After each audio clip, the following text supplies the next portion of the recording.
And even if you were to have like a prompt of 10 different things, right? Like say if you had one prompt of like, oh, like here's 10 different personality traits, here's 10 different superpowers, here's 10 different drawbacks. I like coming up with random list of powers and then just see what I come up with. Imagine rolling just those things every single time. It's always going to vary. The possibility of that happening is, again, like a 1 in 10 chance, but it's like, it shows that there's an infinite possibility. Always something else cool right around the corner that we can come up with, because there's no end to the prompts. There's no end to what we can roll up. Now we're going to be officially rolling for superpowers. This is usually the make or break.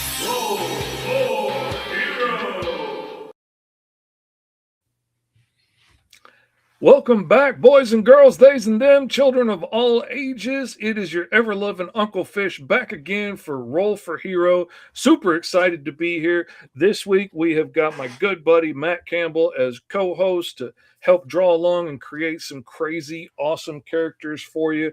This is going to be a whole lot of fun. Esteban got his schedule changed and couldn't get out of it. So we're gonna overcome and have my buddy on here because he's a talented artist. He's done some cool stuff.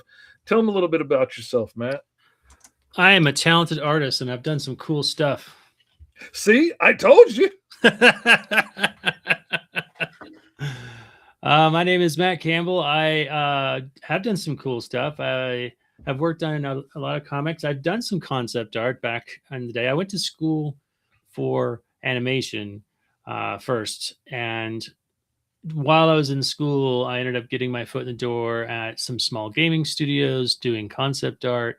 I also did art for trading card games. Some of them were digital games. Some of them were traditional hand cards like Legends of Norath. And then I got more into the illustrative side of book covers. And then that segued me right into comics. I started doing comics for some other projects, a company down in Texas called CCP Comics. And then I started my own comic series called Mythica. There are currently 9 issues of that out, working on the 10th one right now. And I also now teach graphic design. I'm actually making a new course right now called Drawing for Illustrators. And I also have a comic book class that I teach all at a college here in Colorado. So That is awesome, man. That's me in a nutshell. I want to teach. The whole coming up with like official like syllabuses and all that stuff and like actual plans and not just going by the seat of my pants is the part that terrifies me about it. Because I've always been a very seat of my pants kind of guy. I'm with you on that. And as I've been there, the guidelines for, what we have to have prepared in advance so that students can look at it and go, okay, this is going to happen. And then this is going to be due. And they want that more and more and more every semester so that the students feel less stress and things like that. But like you, I'm a very fly by the seat of my pants. Sometimes I'm like, you know what? We're not doing this assignment. I'm throwing it out. We're going to do a new one, and so I really rely on that connection with students. And that's also getting challenging because nowadays they want to go more and more hybrid, more and more online. Yeah. And like, in a way, I was lucky because I went to a very, very small tech school and we had very small classes in the graphic design, 3D design, and animation department. So I got a whole lot of attention from the handful of teachers that I had. I had like the same 2 teachers for almost everything. And I was really blessed to be able to customize, and they could let us focus on the things that we really loved and thrived on and help cater it towards what we were good at and help us excel quickly that way. Instead of like being in a class of like 300 people where, you have to make it something that everybody can digest. And I liked that, but you can't necessarily do that all the time. And I want to customize. I want to be like, okay, what are you good at? Let's help you thrive. But you can't necessarily do that every time. I'd have a hard time. Yeah, and the other thing too is like right now, as I'm building this new class, this is called Drawing for Illustrators, and in my mind, and some of you guys watching might be writers or something. I believe that anyone can learn to draw. It's a skill set, just like learning how to dribble a basketball while running. Hmm. Um, some people have a more natural, apt for it, the same way that they are in sports.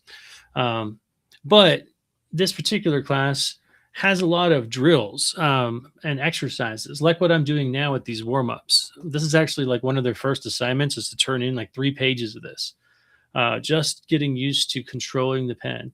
But then as we go on, we get into projects that allow a little bit more creative freedom. You get away from copying some of the masters or doing a observational life drawing, and instead say, all right, now draw something that you want to draw a character, draw something like that. So um if this will be my first time with this class, so I don't know if it gets to the point that I feel like the class is doing well, we might have to try something like what we're about to try today. That would be awesome. All right, let's get down to it.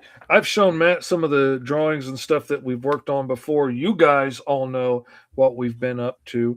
We'll take a quick peek at it real quick. These are some of the guys that we came up with. We started with Jupiter Jack, the Galactic Goliath, and the world's tiniest Titan, Meteor Mandy.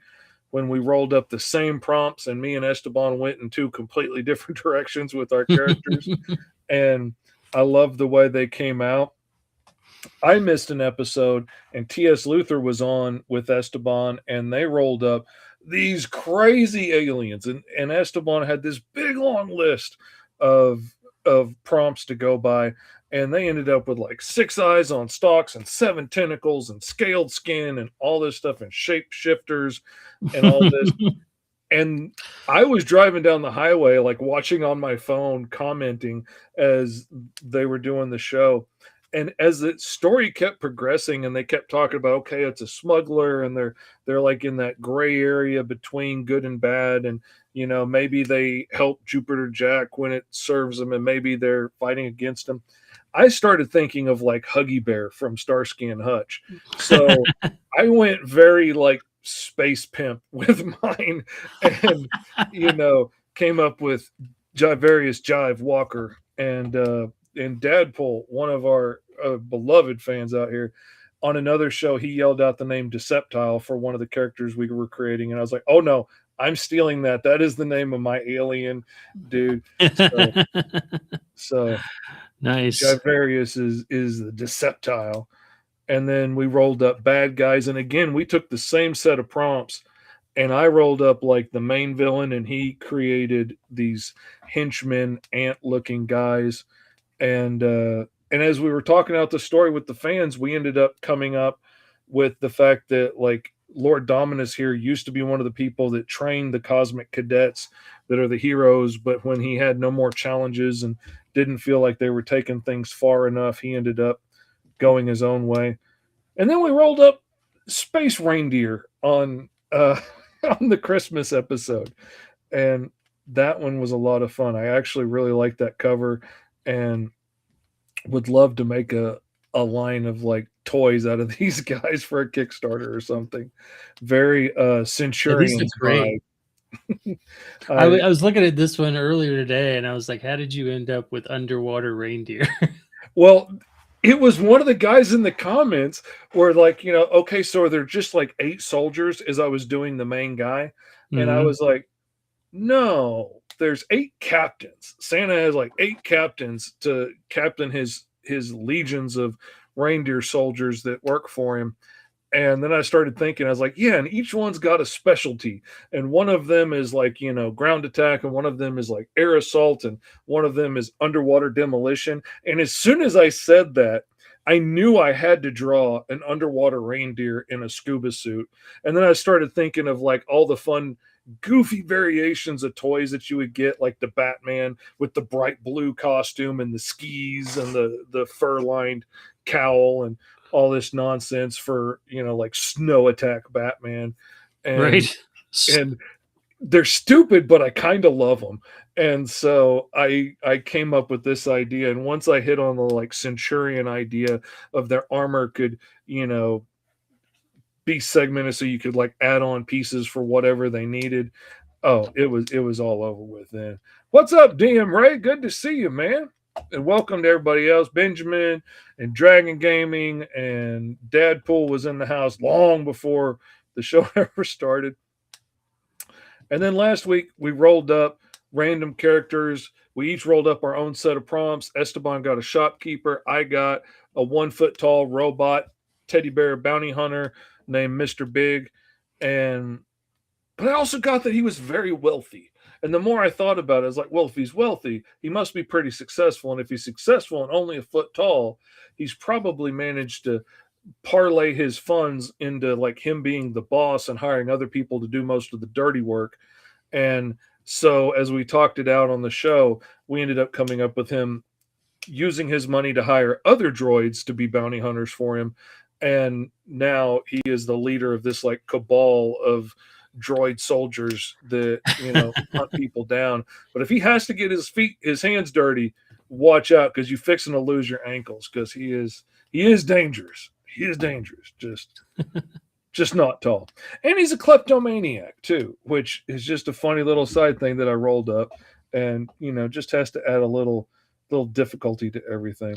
So that's what we've done before. Now let's roll up our set of prompts for this week.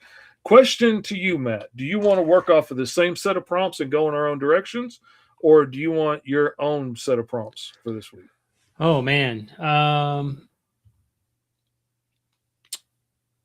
I guess I'll go with my own and hope I get a pirate. Okay. All right. For character type, for Matt, we get a E. I missed a number on there.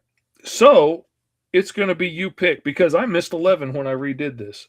So there's no 1 either. Well, that's because we're rolling 2d6. So you can't get a 1 on two All dice. right. I'm going to go with pirate then if I get to choose. So you get a pirate. Yeah. I get 8. I get an anti-hero. All right. Oh, I need to write that down because I will forget it if I don't. Anti-hero. Yeah. All right. And then for the next one, we get our races. So let's see. One for Matt. You get a robot. A robot pirate. I like it. And I get a standard human. Oh, fun. Oh, fun. Oh, joy. For anybody else out there that might be rolling up something crazy, I'm going to leave the alien stance chart up here for a little while so y'all can check that out. Pirate and an anti-hero. That's right, Benjamin.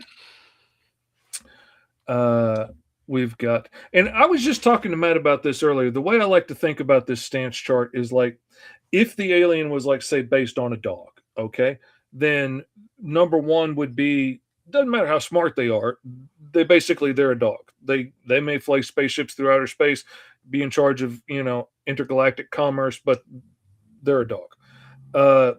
Quadrupedal would mean like they could stand up on their hind legs to work a computer or grab something, but they walk around on all fours, relatively unevolved.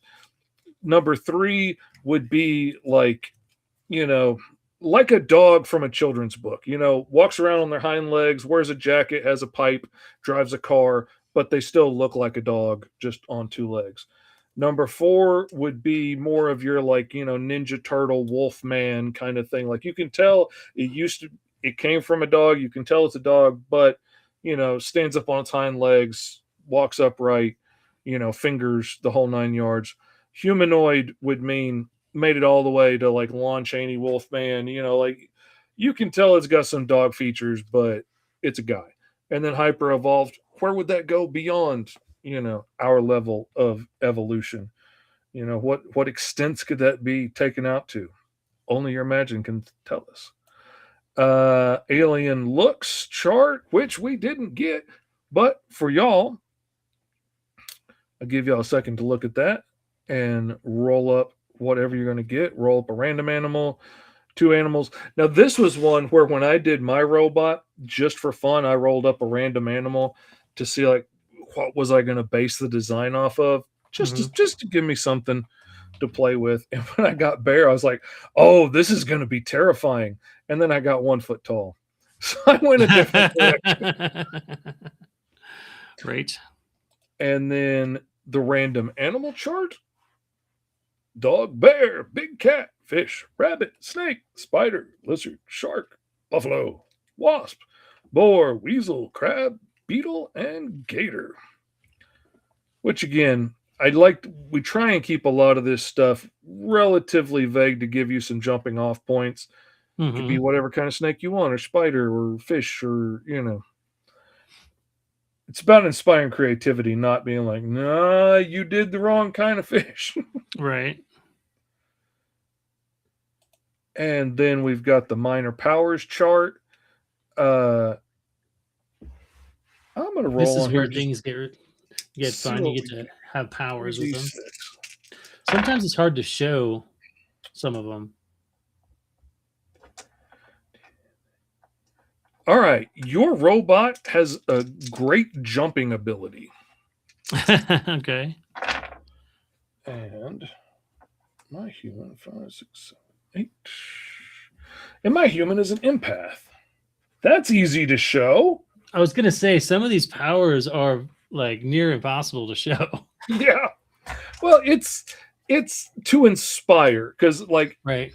I'll take it and go in some wild directions with it and be like, well, if they have that power, then that probably means X, Y, and Z. Alien size. Let's see. What size is your robot? Come on, number 1. Come on. Oh, you got 4 feet tall. Okay. So you're towering over my robot. And then Oh, did you get 1 inch I got 1 foot. or 1 For foot? mine. Okay. And So that was then 1 inch. 6. Well, I can't have a kaiju-sized human. That doesn't work. I mean, I attack rolled the average 50-foot human, woman. so I guess I'm going to go with average human, because kaiju-sized human, we've already got Jupiter Jack. That's kind of redundant. Let's see. Okay, now wealth. Let's see where we are in life. You just need what you can carry. You have just what you can carry on you, which kind of makes sense for a pirate. robot on the move. And I am a very wealthy, empathic human anti-hero. Now I'm kind of getting Zorro vibes because, the wealth and all. And now quirks. Let's see. What makes our character interesting and weird? All right. Your robot is a short little conspiracy theorist. And I got that last time. All right. I got 1 minor power, which I already rolled up as empath. So Again, conspiracy theorist is a tough one to show. yeah, it is. It's more inspires. Like, being wealthy doesn't necessarily show either, but it helps. Like, it helps for me to think about, like, Yeah. who is the character? What are they doing because of this? Like, what are they? Do they have a tinfoil hat on all the time? Or, do they always wear their armor because they're worried everybody's out to get them?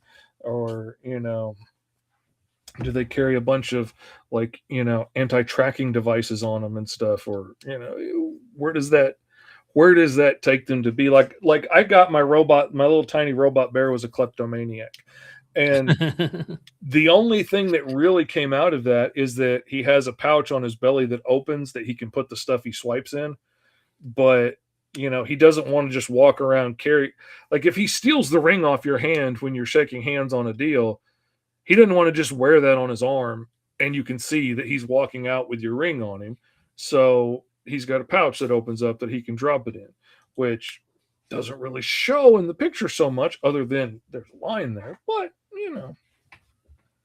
it tells me more about who he is, and it helped inspire his character and help me develop him into an interesting character. Let's see. So is Matthew going to the same thing for his robot pirate? We'll see. We'll see where he ends up with it. Imagine if Matthew's robot pirate works for Mr. Fish's robot mobster. He well could. Or at least be a partner. He might be the one that brings our weapons in. What does he mean by is Matthew going to the same thing for his robot?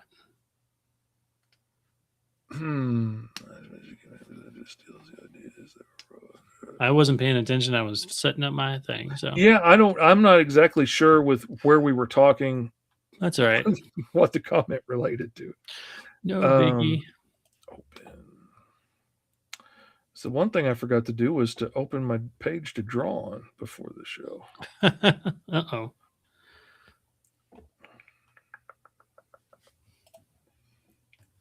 Open. All right. So it says he's a 4 foot tall jumping, so something with big legs, I'm thinking. Oh, he said, were you going to do the same thing, roll an animal for the robot like I did? Okay, I get what you're saying. Which you absolutely could do if you want to do, but you don't have to do it. You can do whatever you want with it. Well, I am going to try to reach in and think about an animal that has big jumping skills, something like a kangaroo or a frog. I'm going to base it kind of on that to start. That's how you do it right there.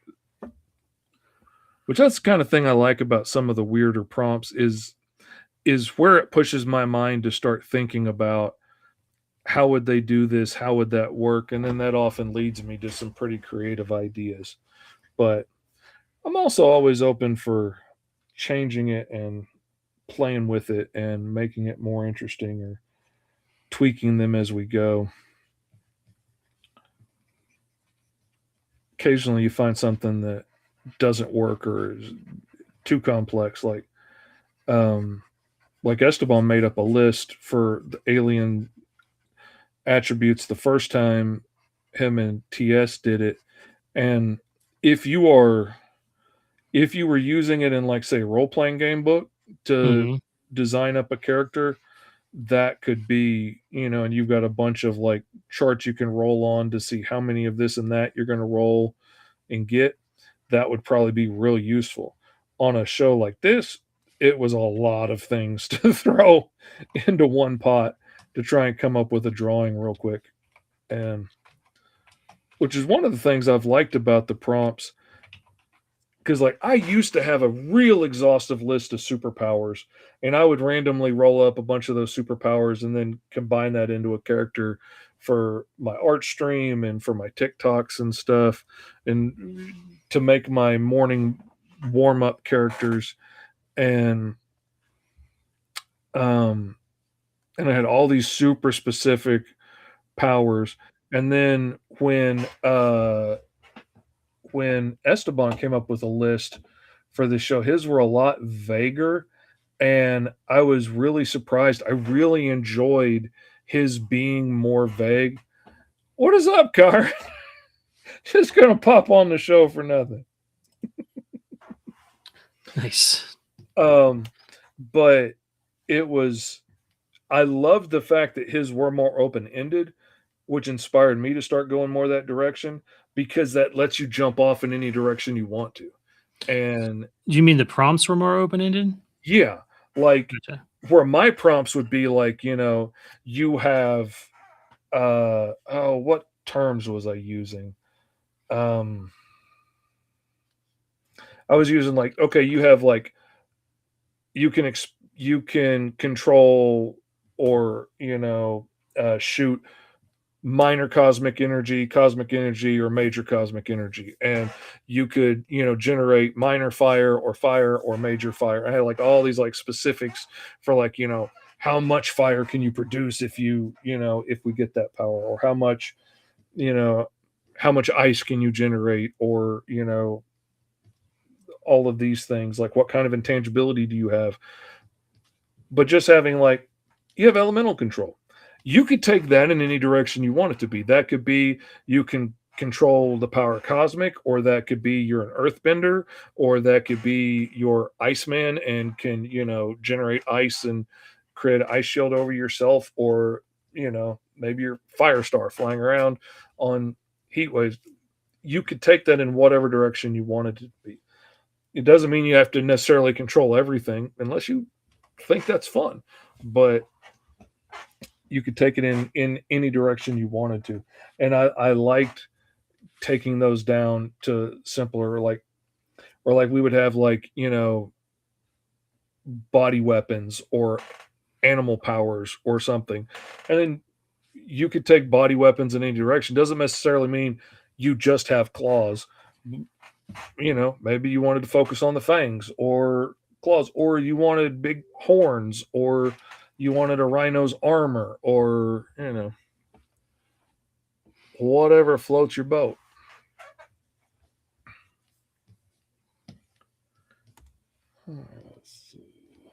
So I will get more talkative once I have an idea in my head.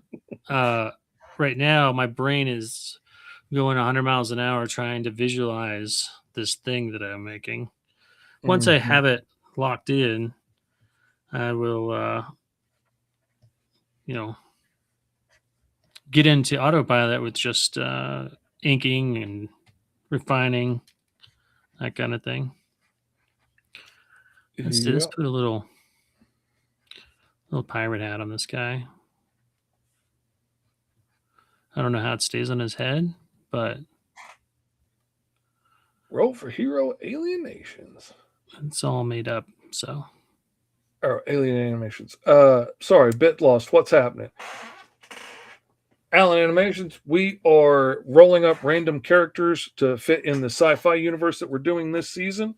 We've come up with a bunch of different characters so far this season.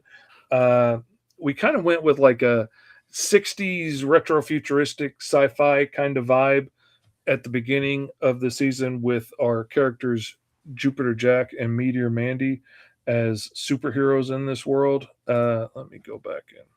I'll show you what we're... And that kind of inspired where we went from there with these old school kind of space ghost style kind of heroes.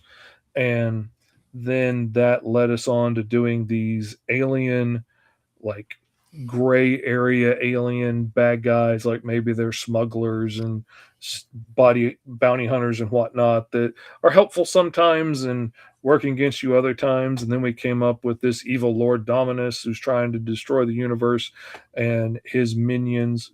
And then we rolled up Space Reindeer for the Christmas episode, which was a lot of fun. And then last time, the character I rolled up ended up being a 1 foot tall robot teddy bear who is the leader of a guild of droid bounty hunters. And he has become a very wealthy man, paying other people to hunt down bounties for him. So this time, I'm rolling up a human anti-hero, and Matt over here is rolled up a robot pirate with jumping abilities, who's 4 feet tall. Yeah, that's the thing I'm actually little guy trying to get here now. So I'm making the hat a bit oversized to sort of help emphasize that that small stature there. Mm-hmm.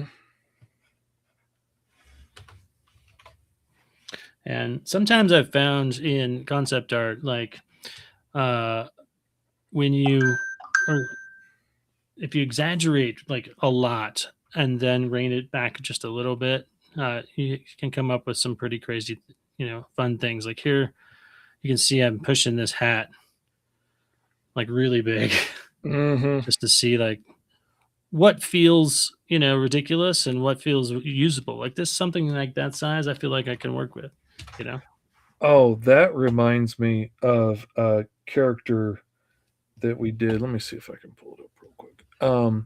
when we were on last season, we were rolling up supervillain characters, and let's see, characters, and we rolled up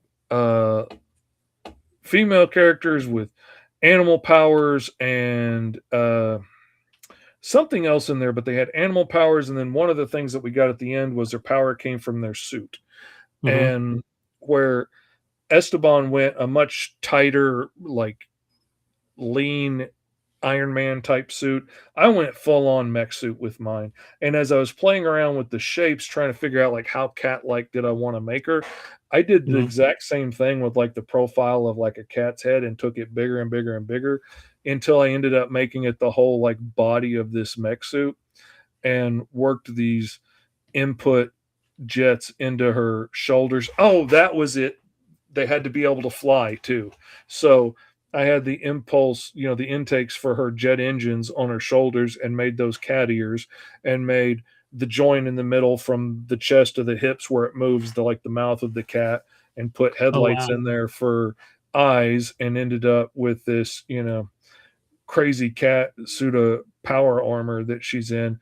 But it came out pretty cool. And that's just taking, a normal shape and kind of blowing it up way past proportion. But it came Yeah, out. that's I I I work with my students a lot, and a lot of my students learn on digital tools. Like they're learning to draw on digital tools. Yeah. And um we do a lot of traditional work to kind of help teach them that some things are helpful when you work in digital, like scaling, like we're just talking about. It's much Hmm. faster to grab a hat and scale it up than it is to erase the whole thing and redraw. Or make a copy of this thing and then change that copy a little bit. And you've Right. always got the original to go back to. You didn't just erase your original one. But on the other hand, what I try to emphasize sometimes is that although that you can make digital art, uh, if you haven't been drawing at all traditionally, then in some cases I find that I say, okay, guys, let's draw a circle without any smoothing, any stabilization, anything like that, and they have a hard time just drawing a circle like that. Hmm. And I'm like, you can set the tools to match your work. And when I started doing comics, I did mostly traditional. And I did the old, draw the rough draft, blow it up to 11 by 17, put it on a light table, pencil it, and then go through the process all again for inking it, and have like two originals, or send it off to someone else to do, an original, or the inking. And when I went to, I'd have many books done at that point and kind of had a look and a style. And so then when I went to digital, I was able to, adjust the tools so that it looks like my same kind of art. Hmm. And a lot of that has to do with, you know, knowing how the tool feels in your hand when you're working traditionally, trying to angle it. Like, for instance, it's hard to see this unless I zoom in, so I'll try to make it as big as I can. You can see here my brush tip is at an angle so that when I sketch, I get a thin line this way and a thick line this way, and it more mimics what happens when I use a pencil. One side gets flattened out, one Hmm. side is sharp. And so, again, it's just one more thing that helps me kind of feel like I'm drawing in a more traditional way. Yeah, that's why I built this brush the way I did. I'll try blowing it up here for a second. Um, What I are you built it in? out of this triangle so that I get that same thing when I'm inking. It's Hmm. very easy to get thin little lines one way, but then I can turn and suddenly get a big thick line out of it. And much like I'll do when I'm working on a piece of paper, I will constantly be turning my page when I'm inking so Hmm. that I can get thick strokes going that one way real easily and get thin strokes another way, which I would do if I was inking with a dip pen. I would kind of turn the page sometimes. So when I pull this way, I'm getting that thicker line out of it, or pull it this way and get the thinner line out of it. Mm-hmm. Yeah. What program are you using? Clip Studio.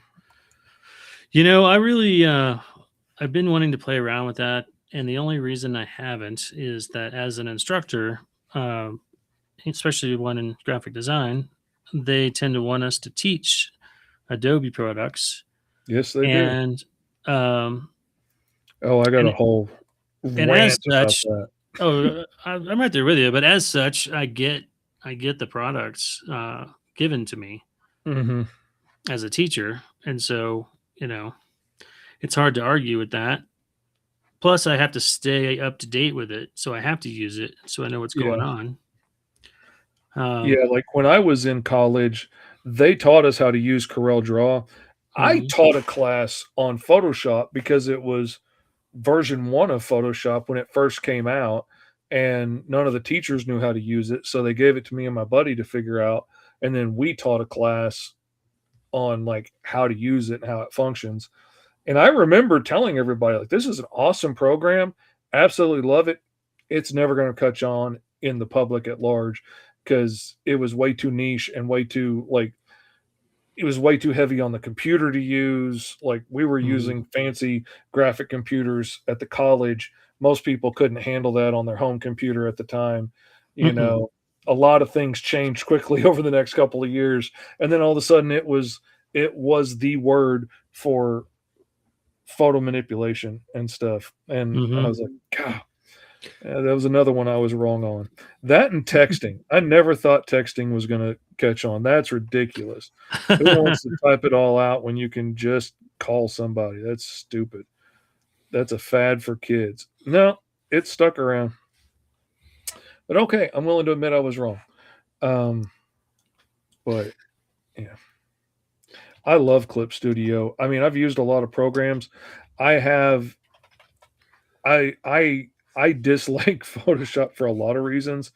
Um, Mostly because, like, they were one of the first ones to go to that subscription service, and it was just purely a screw you to everybody that was using it.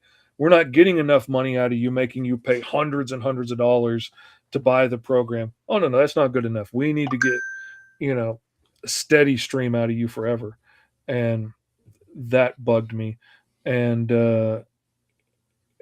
then, some other issues, but that really drove me up the wall. But then, like, several years ago, I was on a TV show trying to help disabled people get jobs. And, because I have Tourette syndrome and stuff, and I had finally gotten it under control enough that I wasn't constantly, like, shaking and jerking in a wheelchair all the time, and I could stand and I could talk better and I could function better. And, I felt like I was able to start trying to do work again. This show came out, and they took me around on all these job interviews and stuff. And I had been using, like, the Corel suite of products because all of the, like, small ground level production places, like sign shops and screen printing shops and things like that are, like, making graphics for people and handing them out, like doing it in-house down there, are all using Corel Draw because it was vector based. Mhm, And, if they needed something like Photoshop, they'd use Corel Photo Paint because it comes with it. Once you get up to, like, advertising agencies and stuff, it was all Photoshop from there up. But, down on the ground level, every place that I was working at used Corel. So, like you said, I was keeping up with Corel because that's what my industry needed. That's where I could find regular work using this stuff. And then when I went freelance, that's what I kept used it for years, and loved it, learned it, knew it well. And it's essentially the same thing as Illustrator and Photoshop. Eventually, there was very, very few differences between them, and that was really just what menu something was in. Like, they worked essentially the same, and we're always in competition with each other to come out with the next cool thing. But then when I would, like, go on a job interview to, like, an advertising agency, and they would look at my work and all the stuff that I've done over the years and how much stuff I know how to do, oh, that's great. But you've got somebody in HR saying, "Well, but you don't use Photoshop. You didn't use Photoshop on this." So I don't think you can work here because we use Photoshop and you used Corel products or something else. And essentially, it's like you went for a job as a carpenter to a place that builds houses, and they're like, I don't know, we use DeWalt tools over here, and you used Ryobi tools to build that house. And I Right. don't even Right. think you know how to use our drill because ours is yellow and yours is green. They're clearly not compatible, and for somebody who's a carpenter, that's a stupid thing to say because the battery goes in the end, you pull the end, it's a freaking drill. Right. No, they're different colors. The boxes they came in don't look the same. I just don't see how this is going to work. And that drove me up the wall because HR would always be the place where I got stuck, and they wouldn't let me get past that because I hadn't been using Photoshop because I didn't have the money as a disabled guy to pay out for, a monthly subscription to Photoshop, Right. where I already had the entire Corel suite that I had bought a couple of years before, and everything worked great. And it didn't matter how good I was. I didn't use the right program. When I worked in gaming and animation, like you'd learn several programs in college, and then you would go work at a place and they don't use that program. They're using some proprietary program. And what I learned is that most art directors that are looking to hire somebody will say, if we see you've got the skills and the talent and like know how to create things like that, then we can afford to teach you how our program works. Mm-hmm. Knowing a particular program doesn't necessarily make you good, though. Oh no. So like they were pretty, willing. Like Pixar, like they had their own programs and everything. When you made a file, it ended in a .pxr file. That's wild. And so you wouldn't be using a program that you'd ever seen before. Mm-hmm. God, I can't imagine having that much money to throw around to get your own stuff developed. But when you're working on the cutting edge like that, you're going to be the ones that develop it because nobody else is doing what you're doing. Right. All right. So now I got a foundational drawing. I'm going to do a second one here to put him in more of an action pose, I think.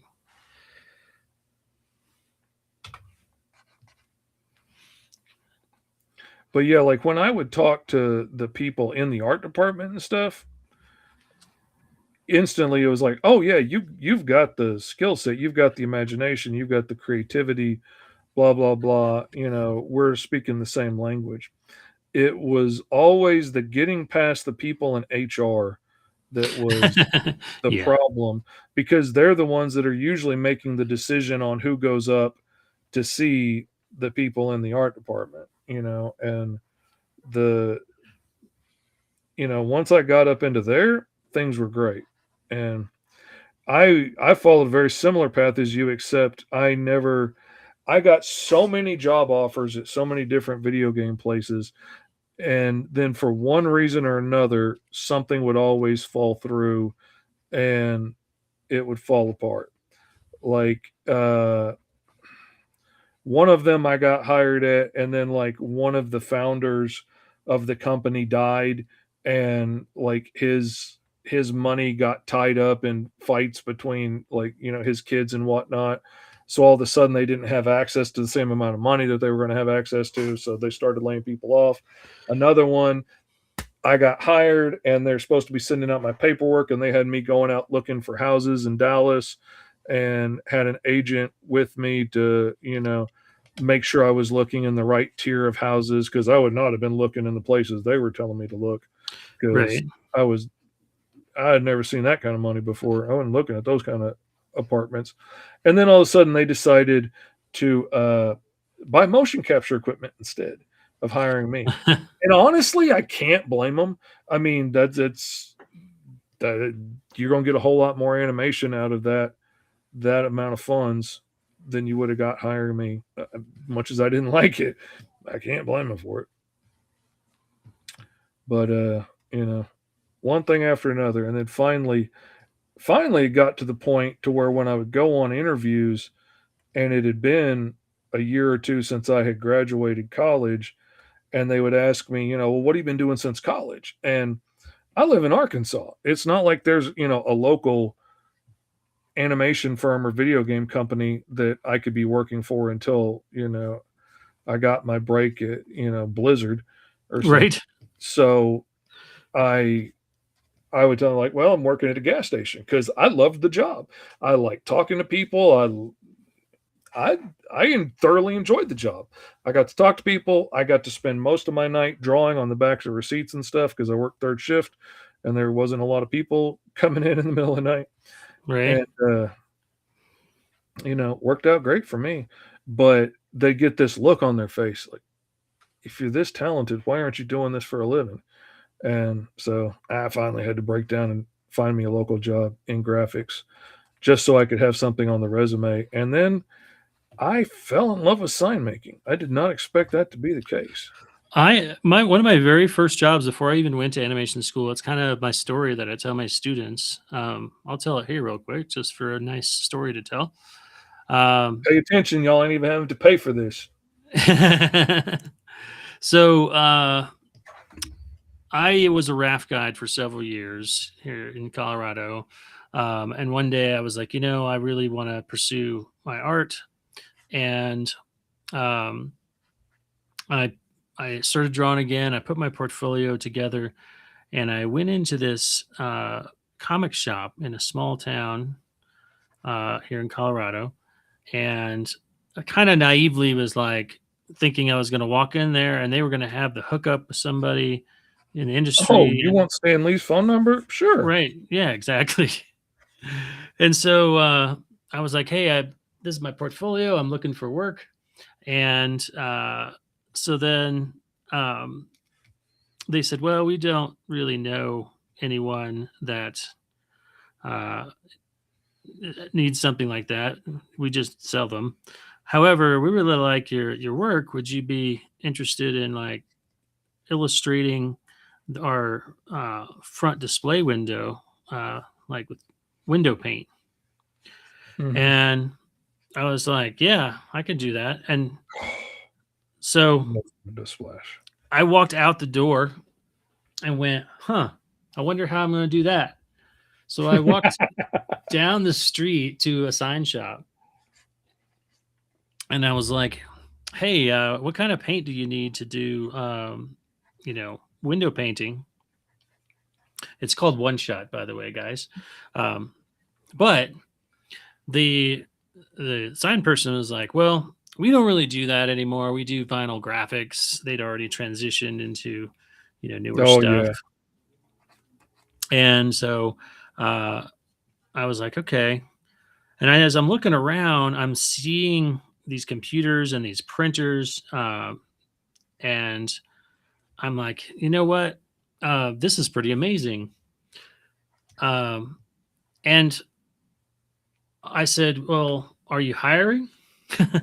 And they're like, no, it's just me. It's a one-man show. And it was a small little sign shop in a small town.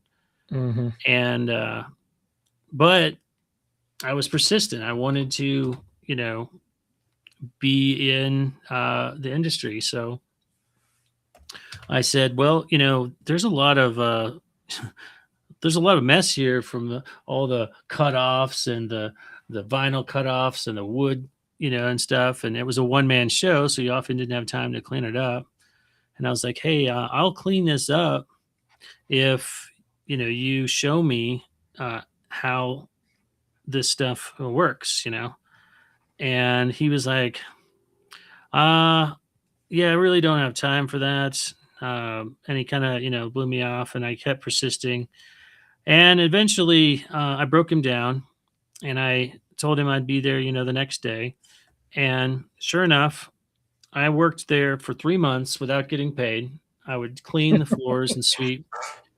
And he showed me Photoshop version 2. This is how long ago this was. And I ended up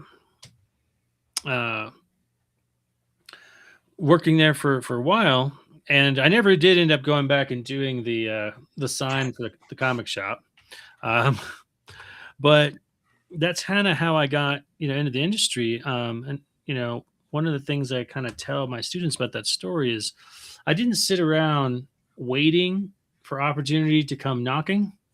I I did the knocking. I went to the first place and said, "Hey, I want to do this. Do you know anybody?" And they're like, "No, but we have this thing you can do for our window."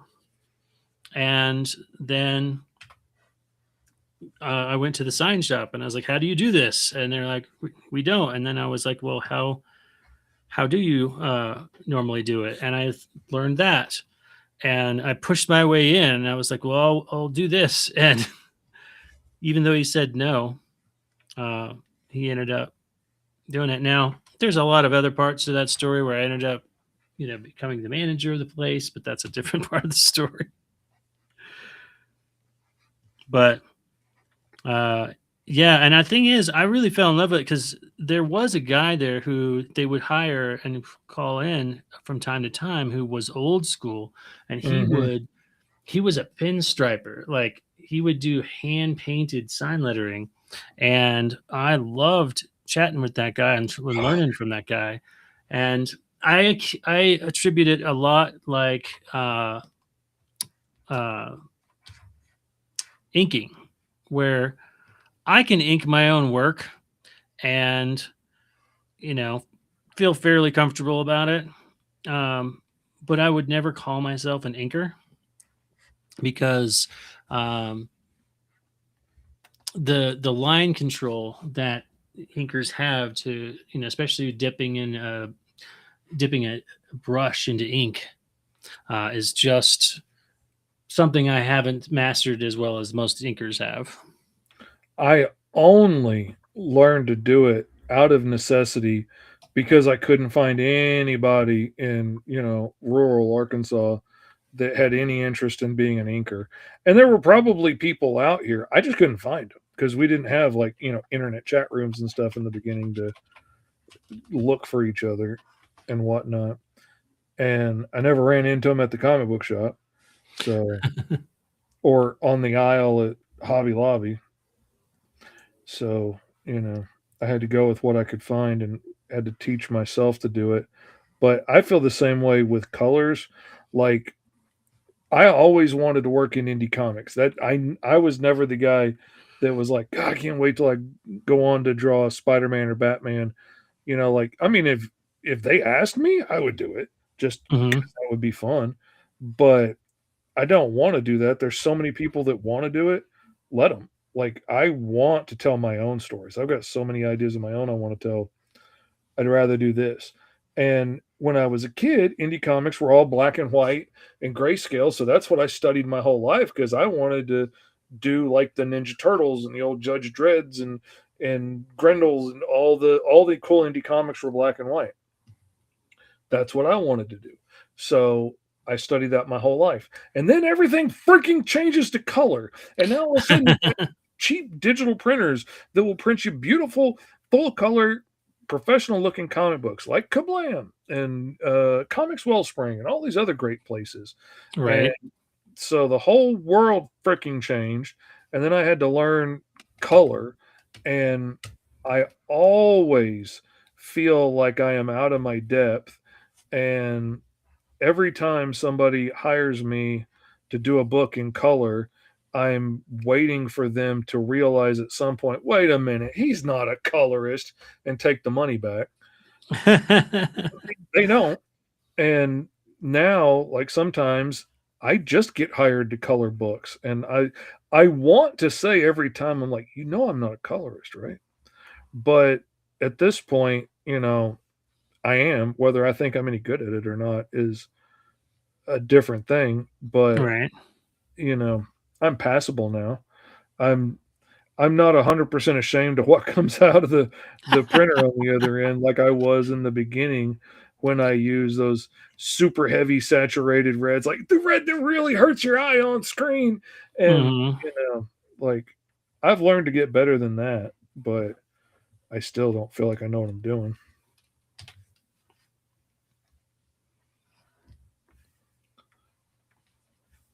But then Dadpool comes along and buys all my books. So That's always nice. I'm good enough for Dadpool. And that's Right. that's my mark. Uh Deadpool says, I'm struggling so bad with the rabbit shark humanoid that wall crawls and is a hero. Rabbit shark, crawling on the walls like a rabbit sharks. I want to draw that now. That sounds fun. Man. Alan Animations had a good question. Speaking of programs, he's looking at going to university for art and was asking which program. Let's see, I'll get down to the bottom so I can read it over here. What would be your best advice for portfolio making for the highest chance of acceptance to these various colleges? Well, I mean, here's what I found when I went to art school. The reason I chose the art school that I did is because they weren't impressed by my portfolio. When I went in to show my portfolio to the first couple of schools, they really were only interested in getting me in my butt in the seat and getting my money. And Mm, unfortunately, that's what most schools are set, especially private schools, are set up like. Um, so, be wary of when they fawn over your portfolio. y'all They're need to like, be taking notes. they're like, oh, this is so good. You're going to do so great here and blah, blah, blah. Well, then why do I need you? That would be my answer. And that is such a toxic stance to take with a student because I went to a very small school and admittedly I was probably the best artist they had come through that school in years. And I was head and shoulders above, literally and figuratively, above everybody else in my class at that school. And so they were so excited when they would see the stuff I did with the programs they were teaching me and how far I took it from the tutorials that they were reading out of the book, and then I would take it crazy far and do stuff that the computers weren't supposed to do yet. And I did kill a couple computers, I admit. I pushed stuff way too hard. Um, they were so impressed with it. All they did was tell me how awesome I was and how great I was and how I was going to be making six figures out the door. And all these video game companies were going to be fighting over me and all this stuff. Nobody ever told me that when these jobs in video games come up at the end of the school year, when everybody's getting out of school, there's 5,000 people applying for each one of these jobs. Yeah. Demo video, which was on VHS tape that we had to send out back in the day, has to stand out among 5,000 other demo tapes. And Right. nobody ever told me the importance of having a really good demo reel that had, clear thought to it and, had a point and made sense and not just a bunch of random pieces that my ADD butt started on and then got lost down a different rabbit hole doing something else and then something else. And then I had a whole bunch of pieces. I had like 5 shots of a really cool space race car animation beginning to like a cartoon. And then I had a few shots of this wooden armature guy flying through outer space in a jetpack, dodging all these traps. And I had a couple of shots of these figures walking down hallways, but it was a whole bunch of stuff that I started on. And then I got lost down a new idea. And all they could do was just keep fanning me on, saying how awesome I was, and not sit me down and say, dude, you have to have a finished portfolio. Like you have to have a good demo tape. It doesn't matter how talented you are if you can't show that to the people that are Hmm. doing the hiring.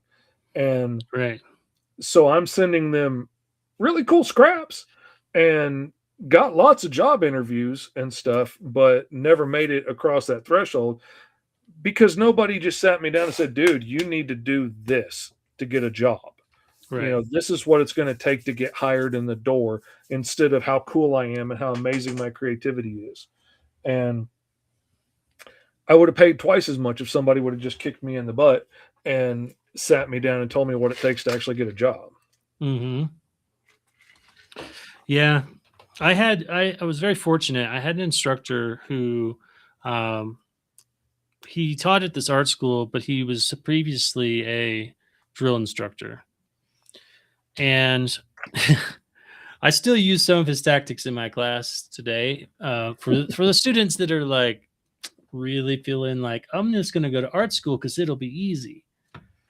Uh, this instructor, he he knew how difficult and how competitive the industry was, like Mr. Fish is saying here.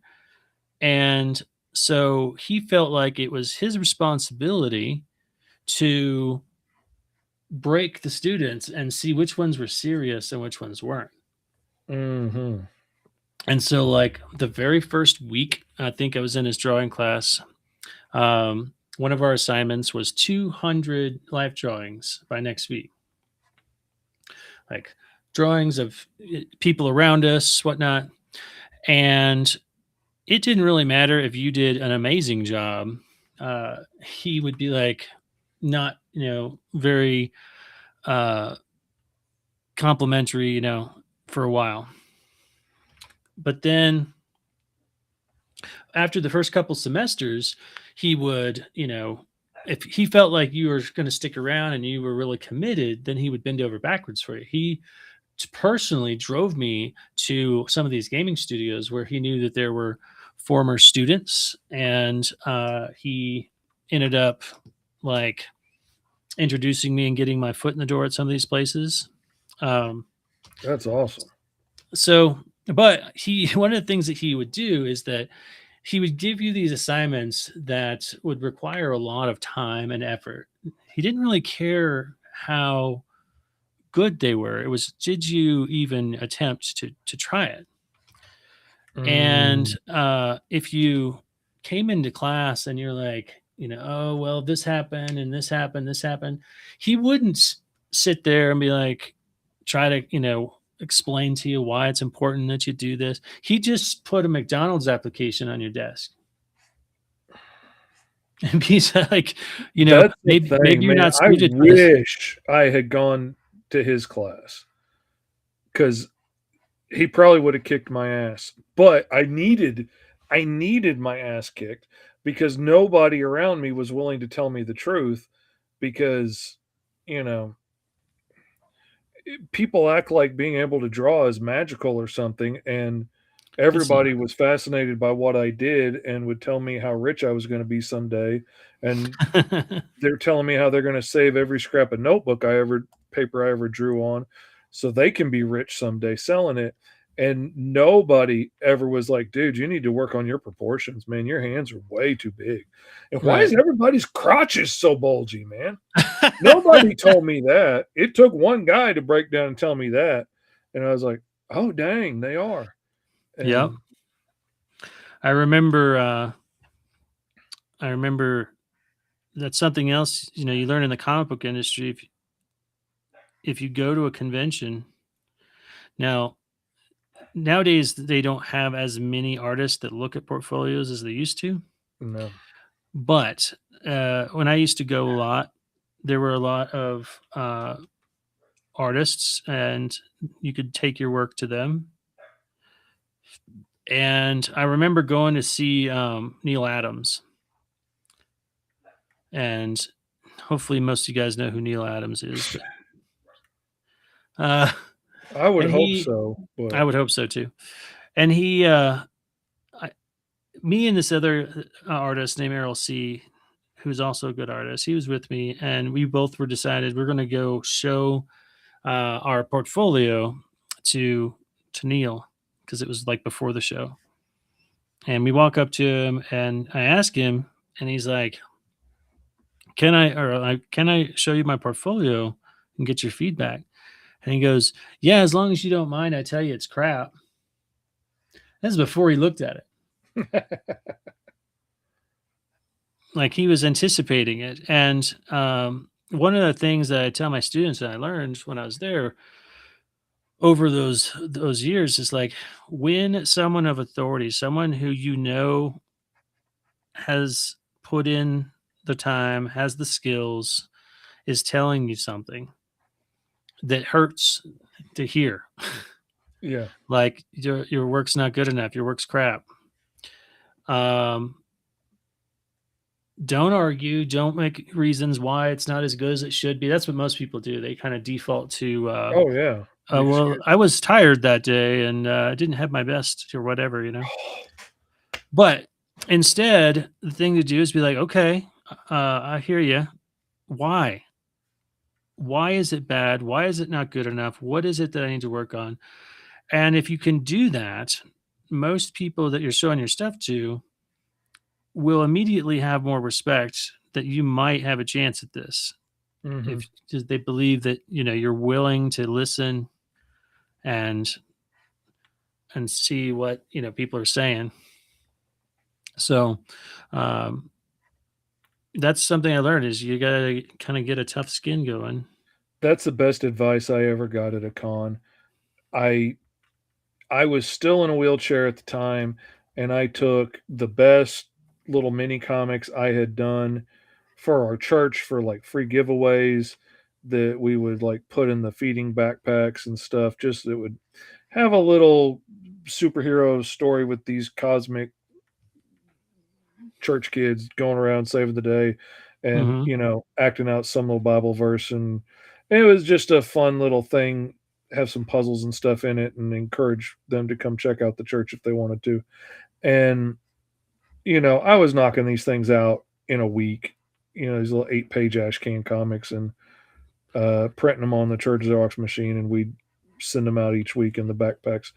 I took the best one of those that I had and something I had done for a client and took it up there. And Eric Larson was at the con, and it was still in our little like public library, which I think that year was the year that kind of was the death sentence for our con.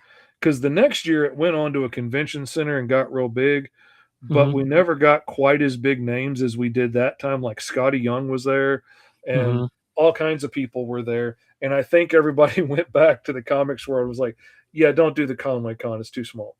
And next Oh year it no. blew up into something bigger, but we never got as big a names back again. But that's beside the point. I took my work to Eric Larson. I showed it to him, and I'm standing there waiting for my praise. And he proceeded to very politely tell me it sucked. And he went down a list of reasons that it sucked. And I started to make, set excuses like, well, but you don't understand. This client was a jerk and blah, blah, blah. Right, right, And right. I only had a week to turn this whole 8-page mini comic around and print it and produce it. And he was like, none of the excuses matter. You are not going to be standing over the reader's shoulder making excuses about how long you had or how much money Right. they paid or how big a jerk this guy was. All they're going to see is your work and your name. That's the quality work you do. That's it. That's all they have to go by. It has to be your best work or don't do it. Right. And I was so pissed off at him, and I left. And I was like, "Who the hell does this guy think he is anyway? He freaking draws a savage dragon. Looks like crap. I wouldn't want to draw like that." And it just ate at me. It took like a week to realize he was right, and that's what pissed me off. Everything he said Mhm. about my work was right, and Right. the fact that I'm not going to be there. What's up, Rick? Good to see you, buddy. I'm not going to be there to make excuses. This is my work. I made myself a promise right then and there that I wasn't going to put out, projects that weren't the best I could do in the time allotted. And we got time constraints in this job and stuff. Sometimes I might would have liked to have taken another pass at that one face on that one page, but Mhm. I also pride myself on hitting deadlines. And so sometimes, you know, you got to do what you got to do. But I always try and put out the best work. And that promise has ended up making some of the most difficult clients I've worked with be some of the best work I've done because I refuse to let them being a jerk make my work look bad in the end process. Right. And so I've worked even harder to make all the crazy stuff that they overpromised look good. And it's gotten me a lot of jobs. I I owe most of my career to that little bit of advice because the first time I got a paying gig doing a decent 8-page story that I was proud of as a backup thing for a comic book that may or may not have, be coming out one day at the time, uh, with a bunch of indie characters nobody had ever heard of. And I was really proud of the work I did on it. And then when we got done with the project, one of the creators who, I was using his character in there noticed that I had forgotten these little belt loop things on the side of Five Star's costume. And I looked and it's missing on the whole thing. I looked at the reference photos. They're clearly there in all the reference photos. I just missed it somewhere along the way and didn't draw them in. And Right. the guy that hired me for the project was like, man, it's okay. It's a small little thing. It's no big deal. Don't worry about it. I was like, no, it was in the reference photos. I screwed up. I'm fixing it. And so I went back on every panel on all 8 pages and I drew those belt loops in and colored them and highlighted them and shadowed them and made them fit right in with the rest of everything else. And that, going back and doing that, ended up making everybody involved in that project hire me for a book. And I went on to do like 10 issues of the Sentinels after that. I did 3 issues of Five Star.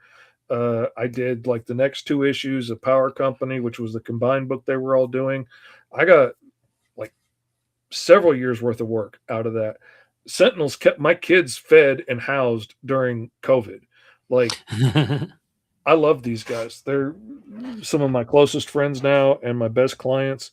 And I owe that all to Eric Larson. And I appreciate him being mean to me in that moment. And he was very politely mean to me. Politely And mean, yeah. he told me exactly what was going on, even though that wasn't something I wanted to hear.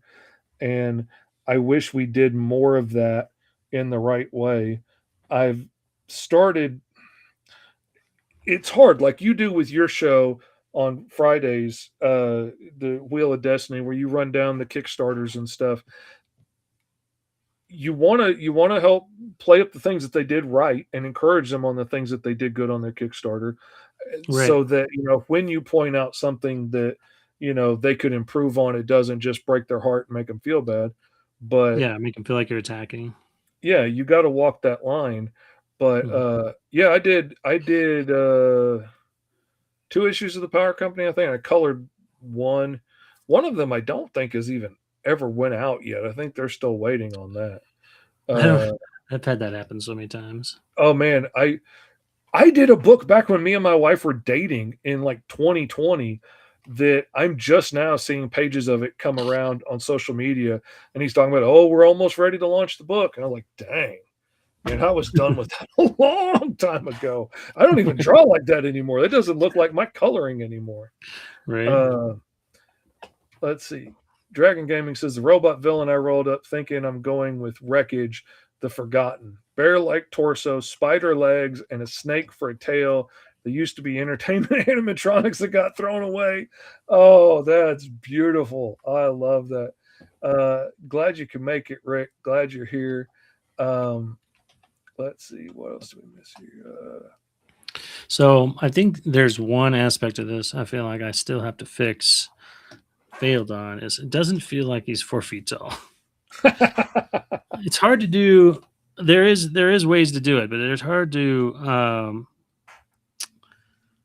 convey it with just proportions alone. Like if you have some sort of other reference, like if they're holding something extraordinarily big, or you have something next to them. Yeah, like if he was using like a butter knife for a sword or something, like that would portray that he's small, that would probably be too small. Right. But that'd be more, squirrel or something. Right. But yeah, it's hard. Like that's what I had trouble with mine. That's why I made him so cutesy, because giving him stumpy little arms and little mitten hands and stuff helped make him feel smaller. And going with a koala bear theme instead of like the brown grizzly bear I was thinking of originally also makes him feel smaller, because we know they're smaller. Right. And so it all kind of helped play into that. But like I said, this is a good practice exercise to come back to some of this stuff. I like it. I always enjoy it. I mean, sometimes are bigger winners than other, but I always have a good time and come up with something fun. It it tickles me when we get backstage before the show. It tickles me every time to see how excited Esteban is. He's like chomping at the bit, excited for the show. He has so much fun doing this and coming up with random crazy stuff each week. And that makes me so happy because it's funny we both like had this idea at the same time, and I had been doing it basically by myself for a long time, but I wanted to make it a show where we could bring on guests and stuff and get a bunch of us together and all like roll the same, try and draw up the same prompt and see like how various superheroes we come up with or whatever. Mhm. And just to show like the crazy different ways we can take the same idea.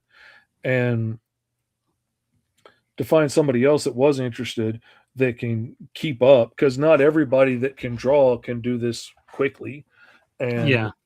and which is a whole other thing. And then not everybody that can do that is willing or good on camera, which is a whole other thing. Yep.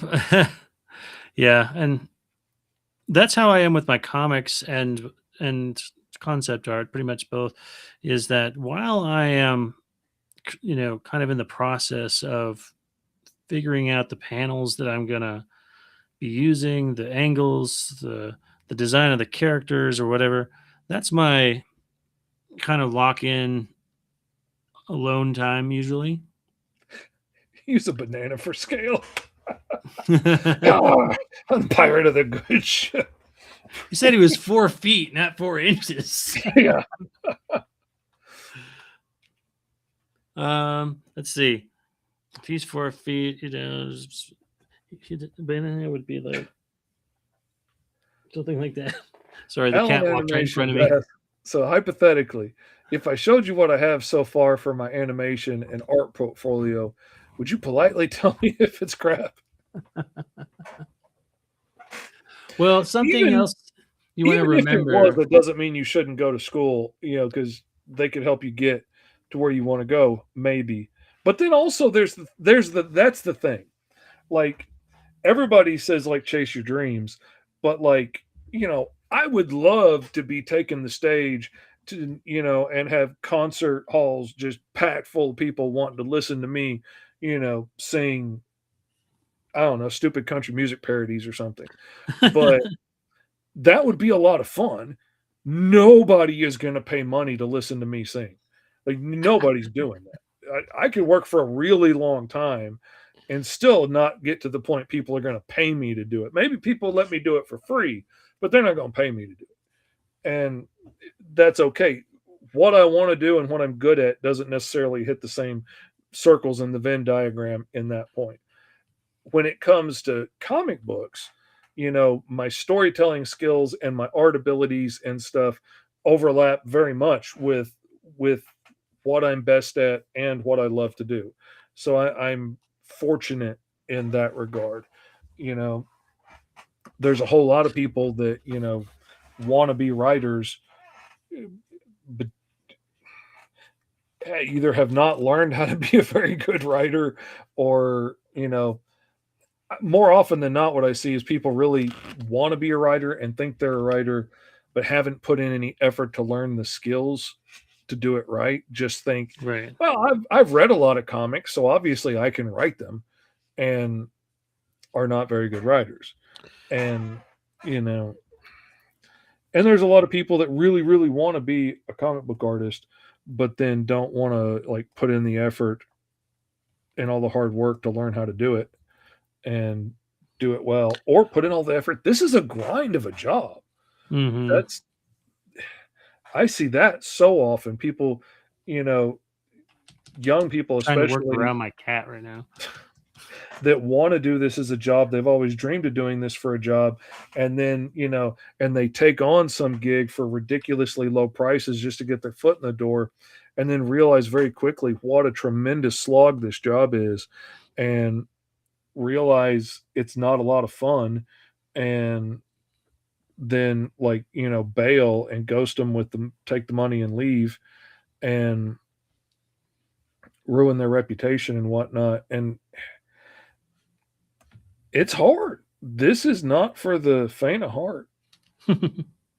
Something I would go back to adding to Alan Animation's question, though, is when it comes to your portfolio and your, whether it's a reel or your portfolio, it depends on who you're making it for. Because if you're making it for a school to accept you and say, hey, we want to, have you at the school, you don't really need much. You just have to show that you're committed to art and committed to working, and that they know that you're serious about pursuing this thing. And it's not like you just decided this yesterday and you never really have had any drawing practice. You know what would be fun? Being an animator. Yeah, and there was a lot of students in my school that were like that, and I still get students today that are like that sometimes. And so when it comes to just showing your portfolio to a school, that's most of the time, what they're looking for. Now, if you're going to a specialty school, like let's say you want to go to a school that's just for concept art, then the bar might be a little bit higher.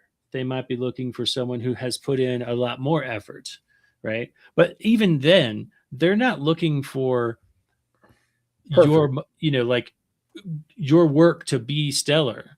They're looking for, have you shown a commitment to this being your career path, and you're going to be there to learn. When you go to send your portfolio to get a job, that's a different story. At that point, they're looking to see, do you have ideas? Are you going to be a valuable asset to the team? Even if you don't know the same programs as they do, or you're working a different way, you still understand how squash and stretch works. You still understand how animation works, and you've come up with some unique creative ways of doing that. And they look at it and they go, that looks like something that would work well, on our project or for our team. We should get this guy or gal. This looks like somebody we could put to work. And even if we need to teach them a little bit, right, this is somebody that is bringing something to the table, Yeah. So, I mean, it's about showcasing, not just your skill level, but your ideas and like how you think. One of the things I always show to my students in their art portfolio, like their actual printed portfolio, is show the process. So like here, I know we're doing it very quickly today, but I did a preliminary sketch of this guy, up here in the corner, and I would include that in a page, and maybe the notes, and so that the people that are hiring me can see how I think and how I came up with this idea and what were the parameters for coming up with this idea. They want to know your thought process. Shiny pictures that are nicely polished is not concept art. It's not usually what you're doing unless you're specifically going to be an illustrator. I have been fighting my cat off for the last like 5 minutes, like elbows up, just trying to like get this done. Like, give me a break here, man. You're pushing buttons. My time. I know. But hopefully that helps you out a little bit. Yeah, they're definitely two very different things. Like, getting in school, they want to see that you're teachable and you've got room to grow, and they can help make something out of you. When you're looking for a job, they're wanting to see that, you can do what they need you to do, or at least you have this skill set for them to be able to get you there quickly not have to be, they're not a college looking to train you. They're looking for somebody they can put to work. Yeah. I'm going to make this buckle of his just extra big as well. There So you that, go. that helps a little bit.